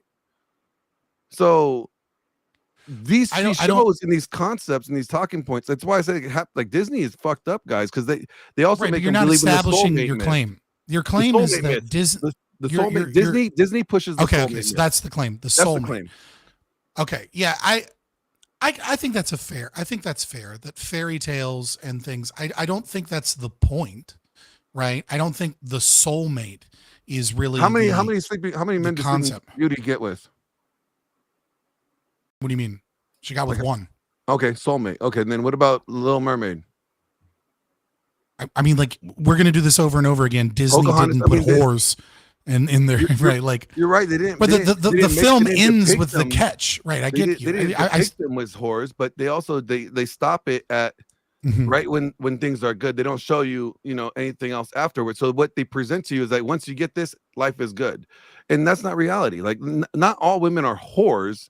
We have a subcategory of women that are whores, but most of these people are not marrying whores. They're marrying women that, you know, they thought were good women that end up leaving them. So but you're, so the claim here is that because, all right, I want to steel man the position, right? I don't want to be like just an asshole to like subvert what you're saying. So the claim is that because the story that have throughout all of human history, we have romanticized these things other than really looking at what's reality. Like we talk about what we want things ought to be rather than what they are. But what I'm saying is Disney's films are in many ways, and Shelby is correct in this, they are watered down to a certain extent. And that might be part of the problem. But the stories that have existed and kind of been passed down as mythological tales, that those kind of female versions of the monomythological structure, right? That have been with us and move up until Disney. Because those stories are about finding love and not about maintaining love, right? Because those stories end with happily ever after. You're saying it's you believe that it is interpreted wrongly by females, or rightly. That I think it's interpreted wrongly by that you both find men and happily women. ever after, instead of recognizing that like marriage takes work and takes continuous involvement and things like that. I don't know that I disagree with you, but I don't know that that's the fault of those stories, right? Like, I don't think that the stories are what's fucking them up. I think it's like, though, that's not the story. It's not like the story's telling the tale wrong. It's like the story isn't dealing with marriage. It's dealing with how do you find love, right? And that's kind of the goal. Well, it's an incomplete story. It's an incomplete story, and it's basing marriage entirely on love and infatuation and feelings, rather than, you know, what marriage is much more deeper than that. Marriage is more, it though, because in all of the fairy tales, again, fairy tales, that's not monstrous. Yeah, again, but in all of the fairy tales, right? But fiction is sometimes more true than reality. Some big monstrous task, usually prove themselves. Isn't that setting the standard for what marriage is going to be? That you're going to have to put in work, that you're going to have to be. No, you only see the man having to put in work. You don't see the woman having to put in work. So then That's they not also true. Look at Beauty and the Beast. what Like about she Nell? literally gets captured, right? And She has to constantly she got doted on hand and foot. She had like little like a little candlestick jumping doted on around, hand and a foot. No, teapot. she had simps, and she ignored the simps, and she went for the violent masculine man who is the beast, and she Yeah, did but so did- right what to work did protect she do? family. Hold on, she did so to protect family, to protect her father. She traded places with her father because the moral in that position is that it is a motherly or daughterly role to continue and maintain the stability of the family and to care for family. Then she's a prisoner. He's violent towards her Prisoner? several times. She's They had literally a prisoner. Can't fight. leave. They had a snowball fight and they had fun. Stop it. No prisoner. Yes, eventually because they fall in love because the If that's woman prison, uses her let me go to charm. that prison. I I'm- want to go. I want to have a candlestick named, Pierre or whatever Yeah, his name is. I don't know a what to tell. little I don't feel like I need to tell you this, but for some reason I am in this moment. Yeah, life is harder for men than it is for women. Hot women get doted on. But like the point is that she takes a violent masculine man, right? But she sees potential in him, and she has to go through that monster to change him from the toxic. Out is that the guy is constantly having to appeal to her, right? The Bible clearly says that men were not created from women. Men were created, women were created from men. So if women were created for men, why is it constantly that the men are always having to appeal to the woman rather than the woman appeal to the man? Because women are the sexual selector of the species. I don't care about. No, they're the I'm not a Christian. I'm an atheist. They right? are the ones. I don't care whether you are or not. I'm just telling you. So if men are if women are created for men, then why are men appealing to the creation that was created for them? It's more like just deny the premise. Seriously, I get it. donated $10. Well, Super chat. then are you elevating women above translated men? from German, were are less horrific, than and women? there was no happy ending. Sorry, They had to TTS. change the Grimm tales because it scared English children. I grew up to the German version. That's awesome, Shelby. $10 again. Thank you, seriously, Yeah. Shelby. Yeah, a lot of the he's not wrong. A lot of the tales have been watered down. And I was about to say that. I mean, look, you can obviously. I mean, I don't think anybody would dispute that the Disney fairy tales are very much watered down, but the Disney fairy tales were originally written. The original ones were written at a time of patriarchy. They were not made in a feminist manner, and they were proved by Walt Disney, who was not a feminist in any way, shape, or form. So I kind of push back against the idea that just because they highlight an ideal for children to initially aspire to, I don't think that they're necessarily as feminist as more modern cartoon or children's programming. Yeah, is. I mean, sometimes And reality certainly asserts itself in the story, even when they try to make it feminist, right? Like, Right. I mean, if you look at Moana, right? Like Moana's made by a bunch of fucking, it's made by the one modern with the Disney. Asian chick, the Asian girl. The Pacific Polynesian. Islander. Oh, Polynesian, the surfer, the one with the right, the like rock. that. That one is like a like they try to Amazing. make it feminist, but it's not at all. Like it's trad as fuck. It's hilarious. The problem with a lot of these fairy tales, right? It's all the reality that they point out is like their storyline is the guy you must perform to get her. And that's But the he truth. doesn't have to. That's actually reality, the though. truth of the matter, Glenn. I mean, come on, man. If you guys did cut me off, I'm not gonna be able to finish my Okay. fucking sentence. Sorry. And say anything. Sorry, okay? man. Hey, The you point did it is- to me too. All right. I'll go. But you rambled on like you did a whole like monologue. All right, so just For bear sure. with me. The reality is that like in order to maintain a healthy relationship, the woman does have to perform too to keep things copacetic. You can't course, just have the guy constantly appealing to her, doing everything for the woman in order to make a healthy marriage. He has his role he has to play. She has his role. They don't depict her role. It's always like she's just this princess, or she gets rescued. Like she makes a bad choice, and then here comes this white knight, Captain Save-A-Ho, and rescuing her, and then now she's Right, gonna be a but good that's- wife. That's a modern retelling of that isn't true. Like in almost every Disney film, Disney story do the you ever princess see, like, is doing all kinds of things and has to perform to get the man. What is she doing? What did Cinderella Name have one. to do? What did Cinderella What do? did Cinderella? What did Cinderella have to do to get the guy? Change Show up to everything the about ball herself. dressed nice. Right. I mean, she had to remain feminine, and she had to remain dutiful, and she had to remain gracious and not become jaded by being tortured by the crone, the evil stepmother, right? The older woman that tries to put you down. Don't interrupt me. You asked me to answer the question. I'm going to prove you wrong. All right. I'm going to prove you wrong. Literally every Disney film before 1990 that you can come up with, because they're all like that. None of them. No, they don't do anything for the guy. They just show up.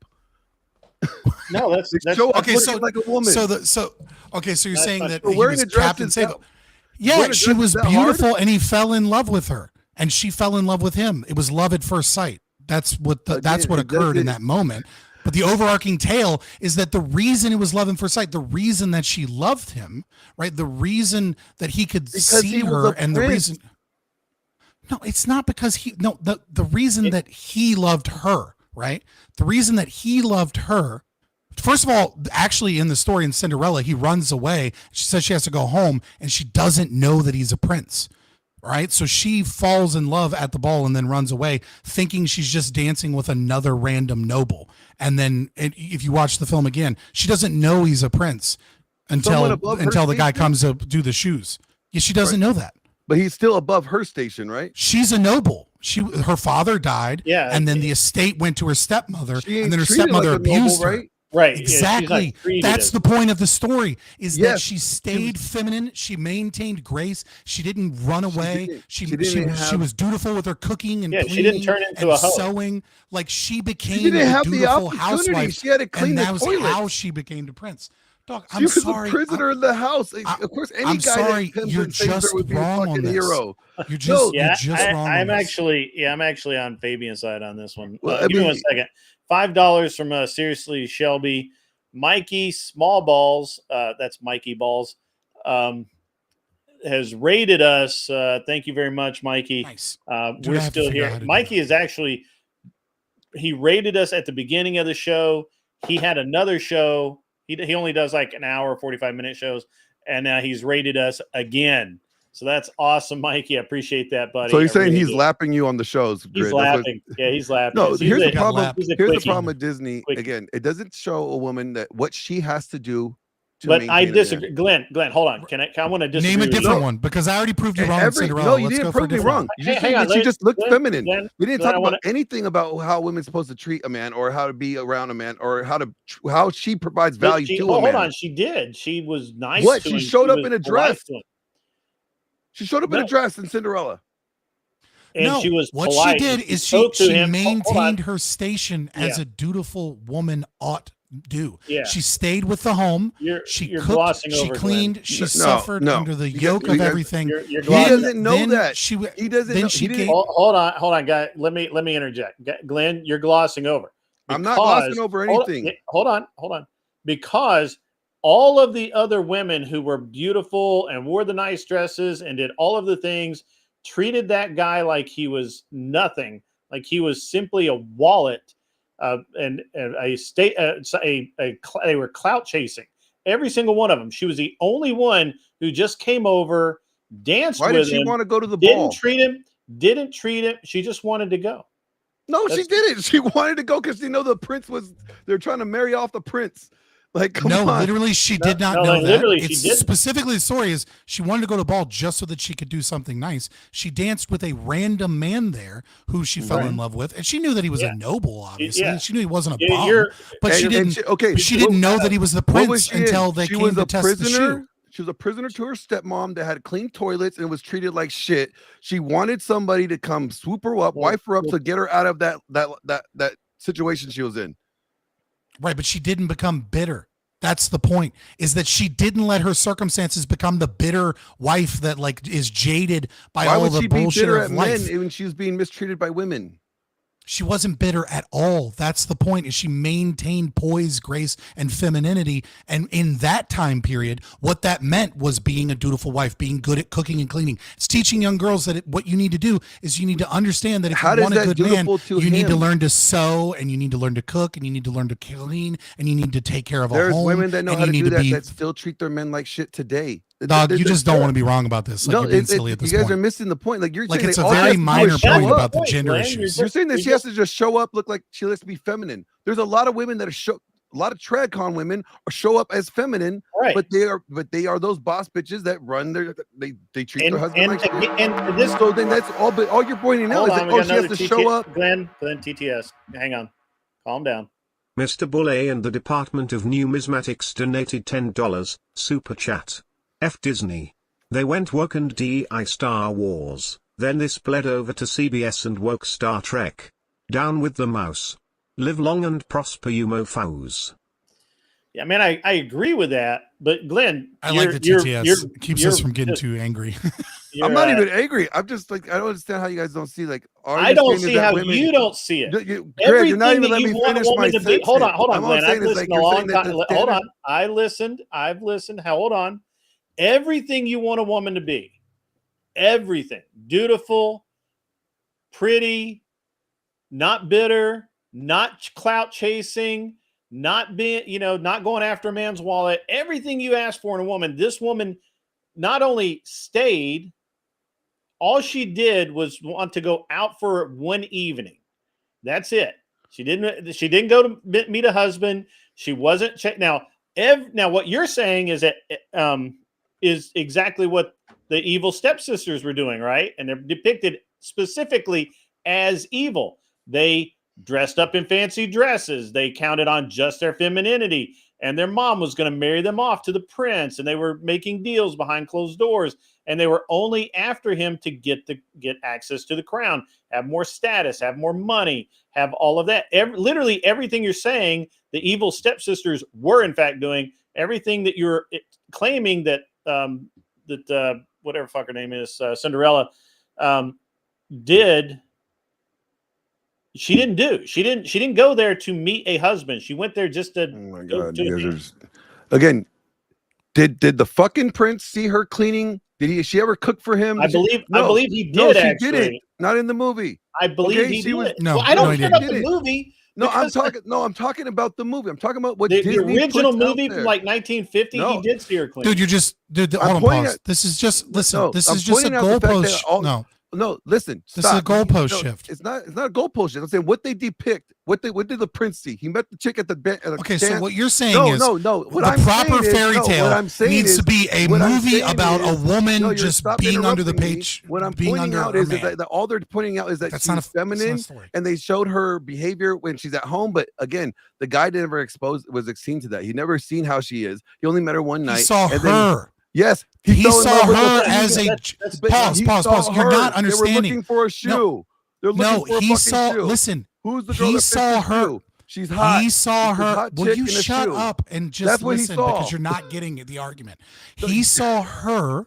He saw her and fell in love with her amongst everyone else. Pause. Stop trying. Shush. You're acting like a toddler. Shush. No, you're just interrupting. You just keep on going. You're reiterating the same point. Oh my fucking God. He saw her. He didn't see anything else. Tiki Tac donated $10 super chat. Men bickering over Disney movies. That's pretty funny. I'm going to show that one. $10 bickering over Disney. I tried to pull out. I said you're just gay. Argument's not done. You're pointing out that only guys. You're saying only guys need to look at a woman as feminine. If you're using Cinderella, all he did, he saw her, as you said 20 times. He saw her. He doesn't know how she is. What did he see? Glenn, how the fuck does he know how she is? He's never met her. Because he saw her when she was poor, when she was in rags. He didn't recognize her when she was dressed up. Oh yeah, the very end, he saw that she was poor and didn't care. But they'd already he saw her before when he visited the sister. Seriously, Shelby donated $10 super chat. Visited his sister. The OG Tale movie, the prince saw her clean and do shit. That wasn't him. The prince was a creep and stalker. That was his king. That was it was represented from the king. Because he said, I will not marry any girl except the girl that fits the shoe. Because he was saying, I only want her. Like, that is the girl that I love. All right. And then Right, there, that he saw love at at the bar. first sight. Love at first sight is bad. Is we're just telling guys, hey, soon as you find a girl that you think is attractive, she presents Dog, what Cinderella you is think. not for guys. Like, the Cinderella Again, story is for girls. I The understand. moral of the story is my do God, not be embittered. Do not learn You're to not be getting it. feminine. Learn to run a good household. And these are the traits that will make you find a man. That's the moral of the Obviously, story. you watched Cinderella, and so did a lot of other guys. And when guys are watching that, As a what is dad. guys? Like, Well, guys are watching it. Little boys, young men are watching that. They see this whole romanticized, happily ever after, these love stories. They only depict, look, she's beautiful, she's gorgeous. That's what they're saying. That's the threshold that he needs to have for women to marry. There's no other vetting. I want the woman that fits this fucking shoe. In the it's movie, just literally not true. It's silly. hold on. It's just In like, the movie, the media I just literacy had to is look this under up. the I had to charts. Google. I had to Google this shit. So in the movie, she goes and talks to the prince, unaware of who he is, and she says she just wanted a night out and to feel part of her family. Then she meets the prince, doesn't know who he is, and he says that she was hanging out with him just because she enjoyed his company, and he was hanging out with her just because he enjoyed her company because of the evil. That sets it all up from the beginning with the evil stepsisters, literally plotting to try and marry the prince and kind of force him into marriage. For some reason, the TTS didn't trigger, Karen. Let me read it. Because it's a different currency. Oh yeah, because you're Australian. Usually it does though, but that's okay.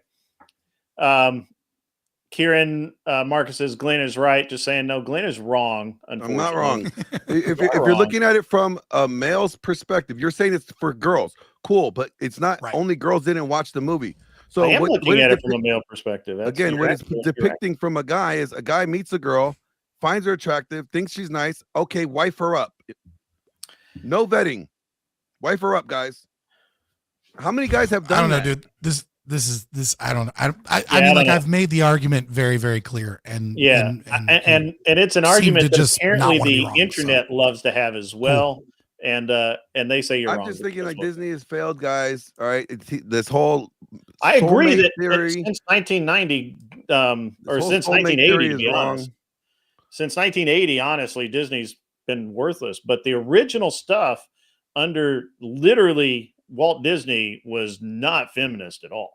I didn't say it's feminist. I said it's wrong in depicting that like this white knight, this whole soulmate theory is what's going to be. That's what's right. Reality doesn't show that. That's not reality. Right. That's the problem. I don't disagree that fairy tales are not reality. In that there isn't a 1-to-1 there, right? Like fairy tales are an amalgamation of stories, right?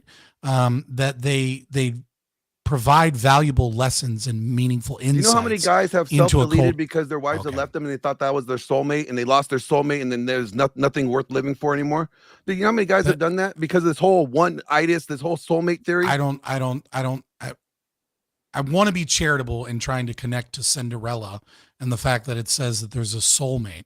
They don't ever say that there's a soulmate, but I mean, I'm talking about the theme, this overarching. Right, they don't show the prince like get remarried to someone else. Yes, I'm aware.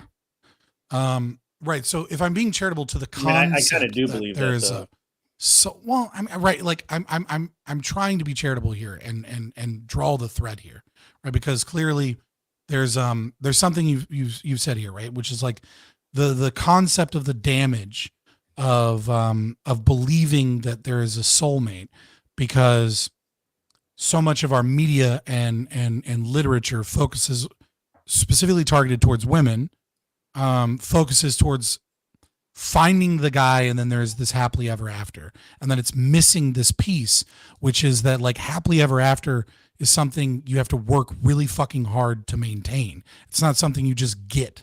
And like I think that's a fair critique of like how we as a society or how we as a culture talk to our children and mold our children as they grow up and try and learn what it's going to be like to be an adult and have those relationships.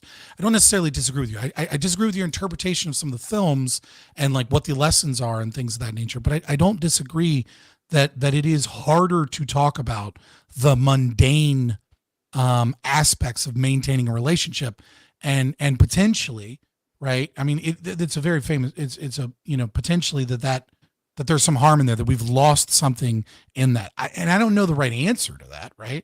I think probably one of the bigger reasons is fucking moms, right? I mean, you have single moms raising kids, and now they don't have they don't have strong men around.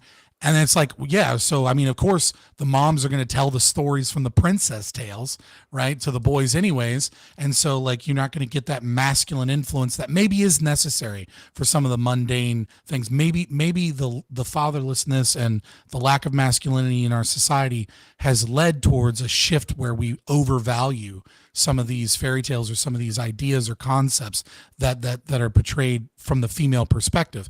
I don't know that you're necessarily wrong on that at all. I think it's very valid and very probably important thing to think about. And how do we communicate that to young men? I just don't necessarily think that like you're grasping the importance and some of the meanings that occur in those fairy tales, how they're important to young women. I think because there's this issue that you have with the fairy tale ending, and the issue I have, I think there's a lot of good there. I TTS coming in. Mr. Boulay and the Department of Numismatics donated $10 super chat. Attention in the chat and panel. Everyone forfeits their man card due to this Disney princess Tactical prattle. soap. Get from some Grondike tactical Soap soap Company. from Grondike Soap Company Bro, and what the fuck is clean up tactical digital. soap? It's a brand that it literally sponsors Glenn, and Mr. Boulay has likes it so much that he incorporates it into these mini kind of fake ads. It's really cool, actually. It's really great. I do them all the time with them.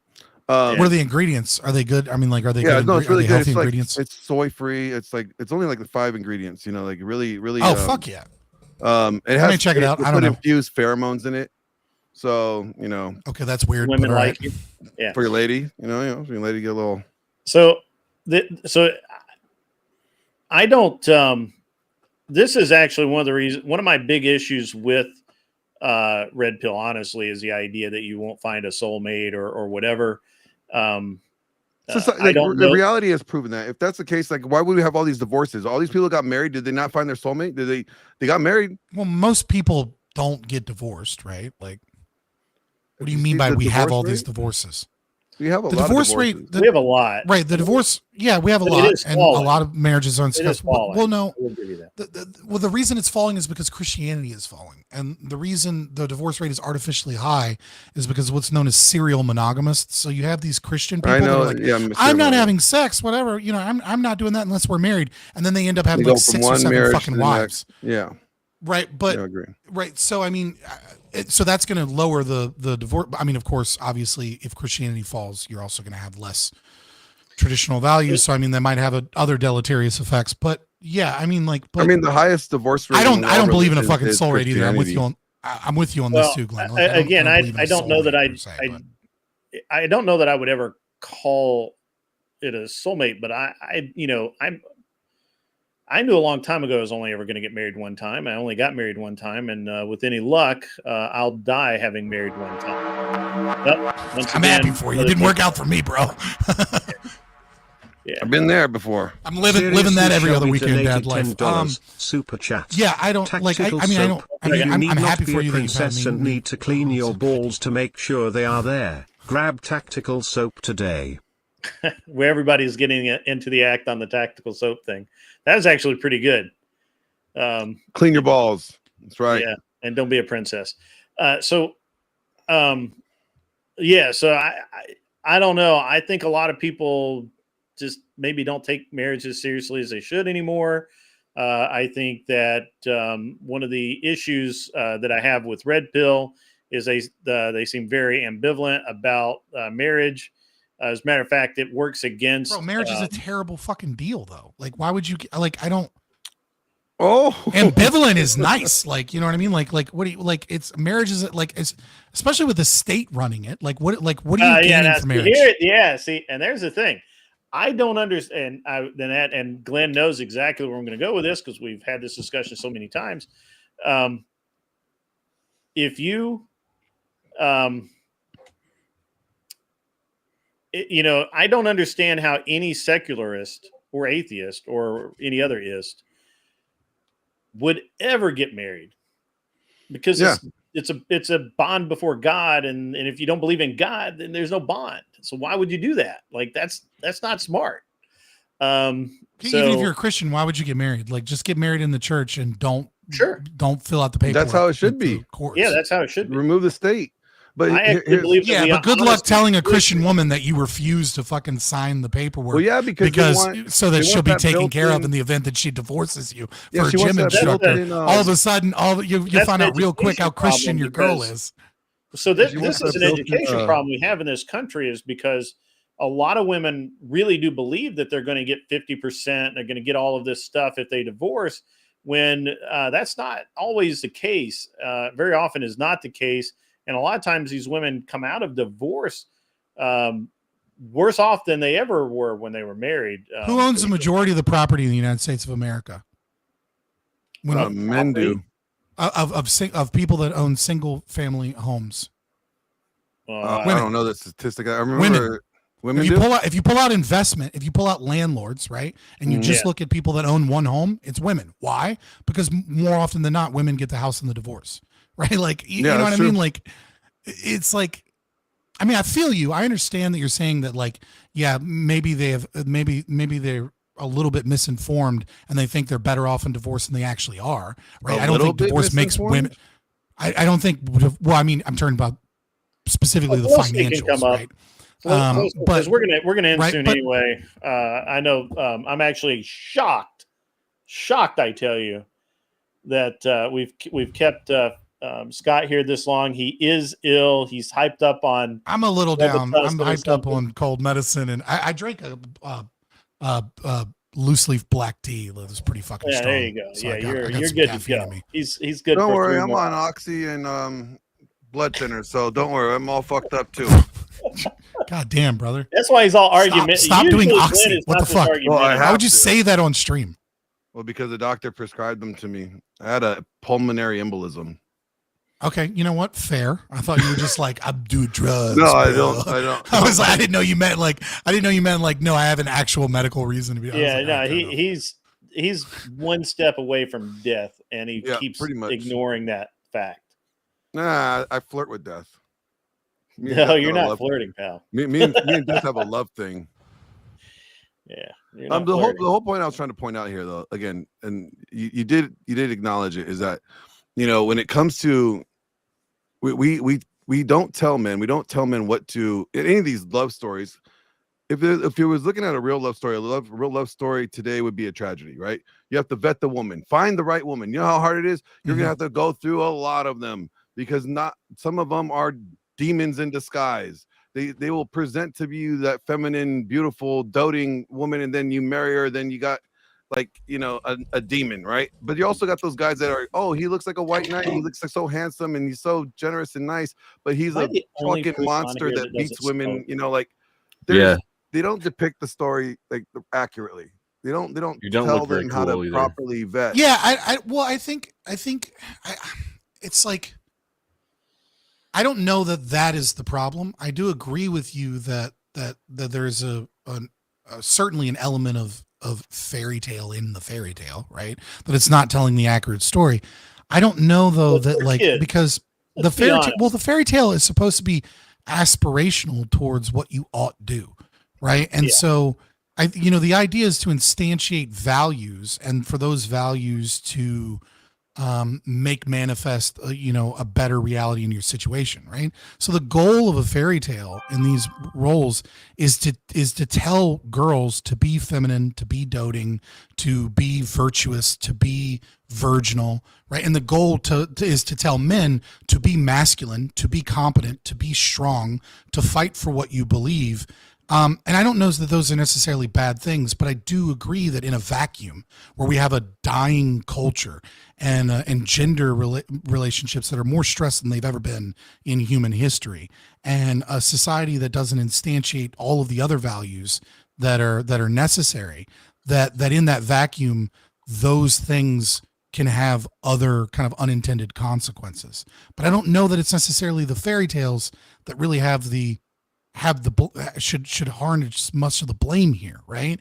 I think it's all of the other things that have been pulled out that make those fairy tales, because those fairy tales have been around with us in some fashion or another. Obviously, they've changed with the culture, but like that concept and those ideas and like even the romantic love aspect, these things have been around since ancient times, right? And it's like, so what has changed in that regard? And the answer is a lot. TTS coming through. Sorry, Scott. Clovertack donated $10. Super chat. More deuce goes tump tump tump tump tump tump. Shotgun goes click clack boom. He's got to divert us with gun prattle. So Clovertack. appreciate that, Clovertack. What up, Flo? What up? All right. Oh, we can't. So we can't hear TTS on our end, huh? I know. Yeah, no. Yeah, because Okay. they're not in YouTube. I was like, what the hell happened? I'm digging that bandana, Flo. Thank you. The last stream I dropped in on, the dude was wearing like almost exactly the same bandana, and I was like, I think I have that fucking thing. Yeah. So, But yeah, no, Grid. If you started smoking cigarettes, you'd look a lot cooler. No, I wouldn't. You need a cigar. Yeah, but it'd be First of all, cooler if you did. It's impossible for me to look cooler. Actually, However, probably not. Good point. the You can always do the Tim Pool look. I do like the Tim. So hold on, pause real quick. Someone asked, how many fairy tales does the Ghetto have? And the Ghetto has one Disney fairy tale, and it's Princess and the Frog, and it's the most conservative based one of all of them, because the moral of the story in Princess and the Frog is stop trying to be a career woman, shut up and go find a man and make me babies. Like that one is funny. It's accidentally based as fuck. I think it's kind of fucked up though that the black guy's the frog though. He's like, why you gotta make him a frog? Dude, I never saw that story problematic or whatever, right? And then I was talking to a black girl that I was dating for a while, and she was like, "We get one fairy tale, and then they give us frog eyes. You know how fucked up that is?" And I was like, "I never noticed that until you said it." And now I'm like, "Yeah, there should have been somebody there." I'm like, "Wait a minute." I was like, "Wait, that is a little wild." Good, not good. Flo, what do you think about this conversation? I don't know what you're talking about the fairy tales for. I'm actually here to recover Grid 1's man card. The background, you got to change it out, because I was listening earlier and then I left and I came back and you guys are talking Disney princesses and I just don't know what's going on. I was trying to. My gosh. I had to change that a couple of times, but they were having none of it. None of it. But whatever, bro. Originally, I was thinking I was going to explain secular marriage, but then things have moved on, so I'm neither here nor there, and wherever you need me to be. I just think, have you seen Scott before? The what? Have you seen Scott before? Scott, no. Fabian, no, I haven't. Nice to meet you. Nice to meet you, Flo State. He is an ANCAP. I had to look that up. Anarcho. I think that I am too. I'm just not entirely sure what that means. But my impression is that I'm the same. It's very simple. It's very complicated. It's an incredibly complicated and nerdy, but the simple answer is you believe in the right of bodily autonomy. You believe in the right that man does not have the right to aggress upon another man. And if one does, then you have the right to defend yourself and your property by any means necessary. And that private property is an extension of your bodily autonomy. And if you believe in all of those things and you believe everything that I just said, then you automatically know that taxation is theft and we need to abolish the United States government. So then what is your place on abortion? Is that body I'm autonomy? an evictionist. Evictionism is kind of weird, but basically, I think it is murder to kill an infant or a fetus in the womb and dismember it. I also think that if you are a human and you want to remove whatever you want from your body, you have the right to do so.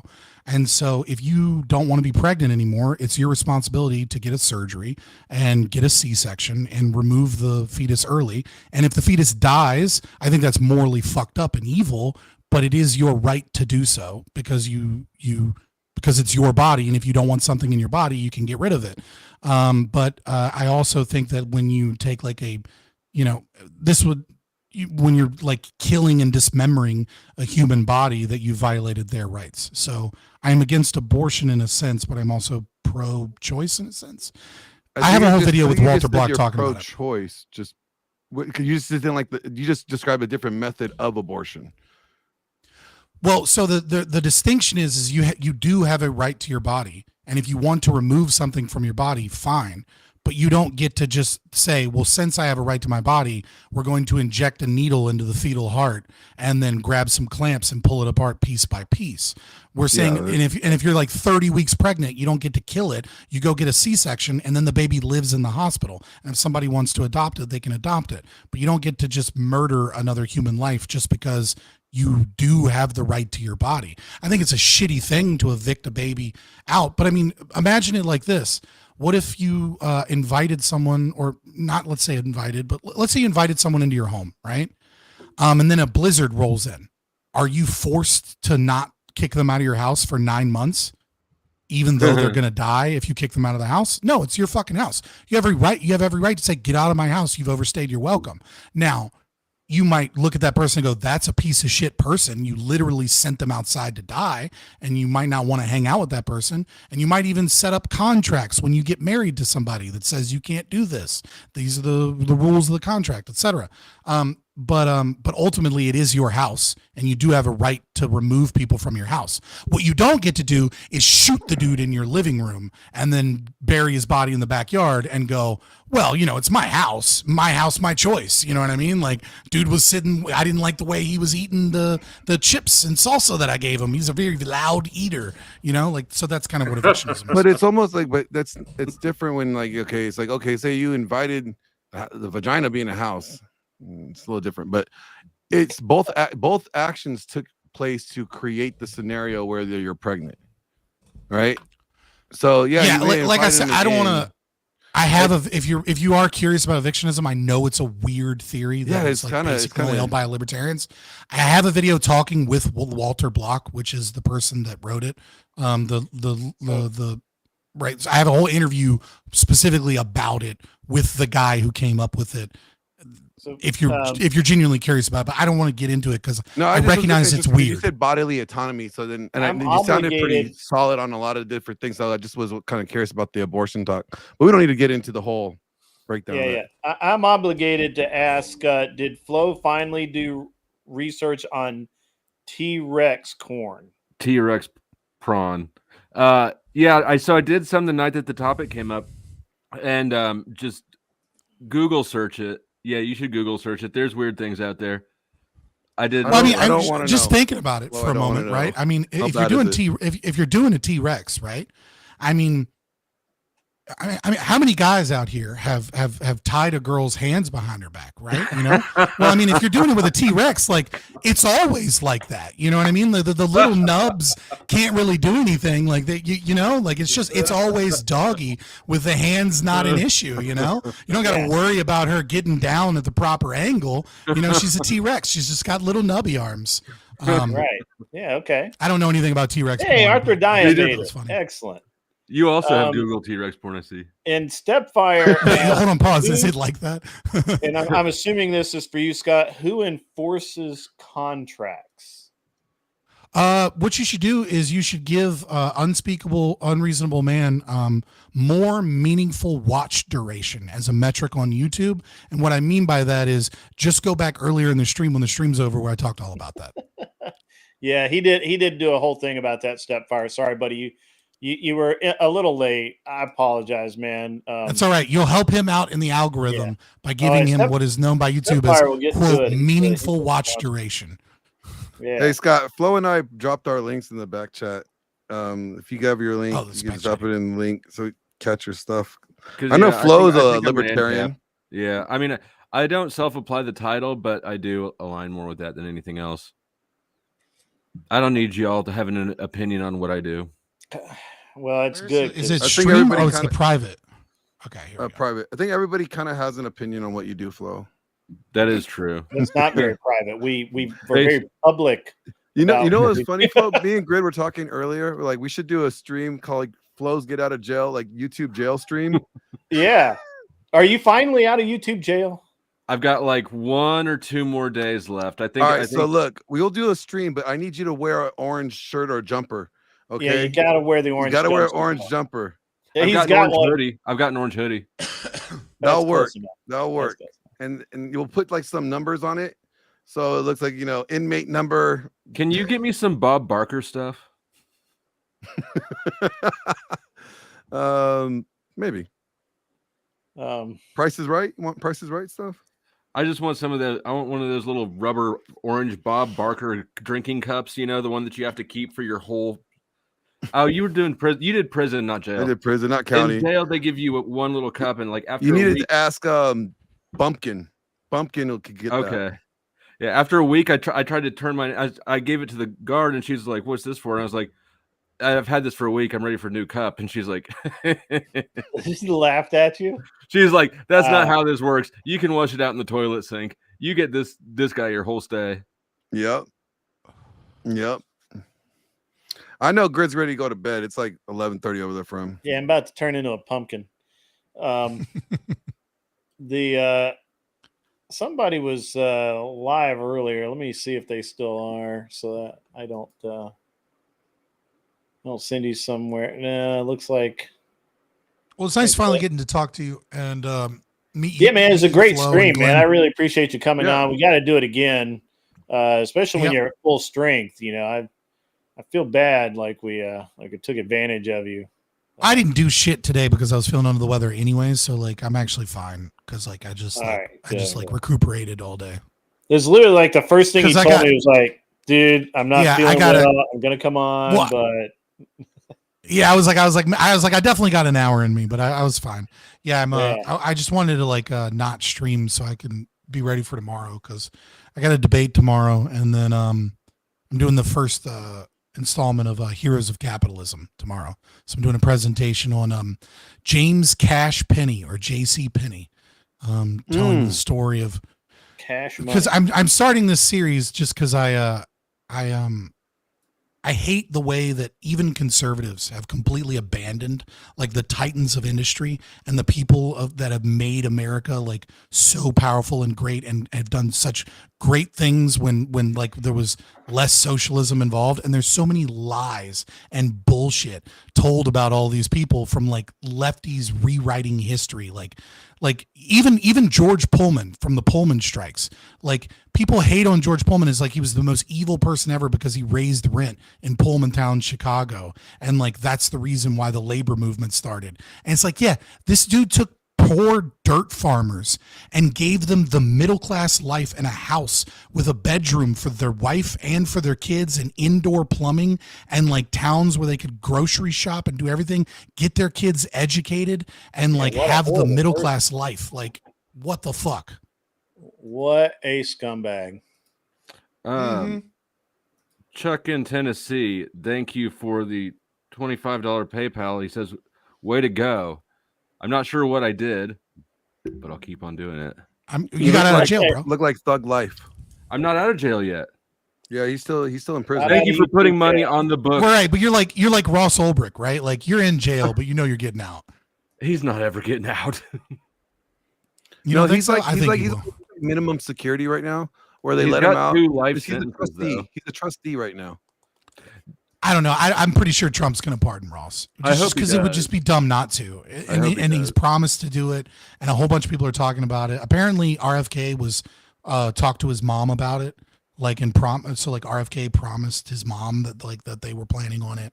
It's just like at this point, it would just be politically stupid to just not. It's a piece of paper, just sign it. Yeah. All right. I think we're gonna send you guys over to. Don't hate me for this. The Process. He's the only one live. He's got 4 viewers. I feel bad for him. You guys go over there. You don't have to justify it. If you want to send it to You Process, just be nice. Try and be nice. Oh wait, Is Glenn firing up? Or no, he's just, oh, never mind. Sorry. Got excited there for like 2 seconds. All right. Scott, great having you on, man. Really, we got to do it again, man. You're a trooper, man. Yeah, it's a pleasure to meet you, Scott. Love You to too. connect. You got the This link. was probably a welcome change from your normal crowd, so I hope that hope you come back. So yeah, I'm gonna bounce. Good. All right, see you, pleasure to man. meet Get you. some sleep, dude. You're supposed to be asleep. I just woke up. No, you didn't. Don't Yeah, I lie to did. me. Whatever. I All take right. naps in the day. All right, just All right, guys. don't He die. did. All right. I always wake up before him. He stays snoring. It was nice. in It my was room nice forever. meeting you all. Yeah. All right, take it good easy, seeing guys. you, I'm Scott. out. You want to plug your various channels? Obviously, we've been doing it in chat, but go ahead and. My channel's Flow State. It's spelled like that. You got to type it in just like that, or else you're gonna find meditation videos and stuff like that. Like that. Yeah, that's true. I didn't even think about thanks that. for having yeah. me up, Grid. Yeah, man. Nice to meet you. Salute to the chat. Yep. Thanks, Flow State. All right, and then there was Scott. All right. Are you raiding out, or do you need me to like get out of here or whatever? Oh no, you're welcome to hang out a few more minutes or whatever you want to do, man. Oh yeah, no, I'm gonna get out of here and get some food. I just was trying to figure out the process. I'm Fabian Liberty. I'm an anarcho-capitalist, or also hardcore libertarian. Follow me on Twitter. Follow me on YouTube. And it's just Fabian Liberty, one word. It was really nice being here. I appreciate the chat. I appreciate the spurgs even, right? I like when people get really, really angry and just give all of the meaningful chat engagement that just gets more people into the stream and gets my ideas spread to more people. So I feed on your hate, and I appreciate the negative engagement that you give to me so that you can get Unreasonable Man and myself more popular. And thank you for having me. Excellent. All right. Thanks, Scott. We'll hopefully we'll do it again real soon. So, have a good rest of your evening. Talk to you later. All right, guys. And then there was one, and that is me. I'm glad that this stream went as well as it did. I've been trying to have Scott on for a while. He was a great guest. I hope you guys had fun, and you guys should. I don't know. You guys should have a great rest of your evening. I'm going to send you over to the process as soon as you listen to Andrew Wilson laughing his ass off. It's great. It's a good time. You guys have a great night. We'll see you later. Wear glasses if you need them. Get off my lawn. Yeah, I just answered your question. Can you tell me what epistemology means? Epistemology is the study of the epistles.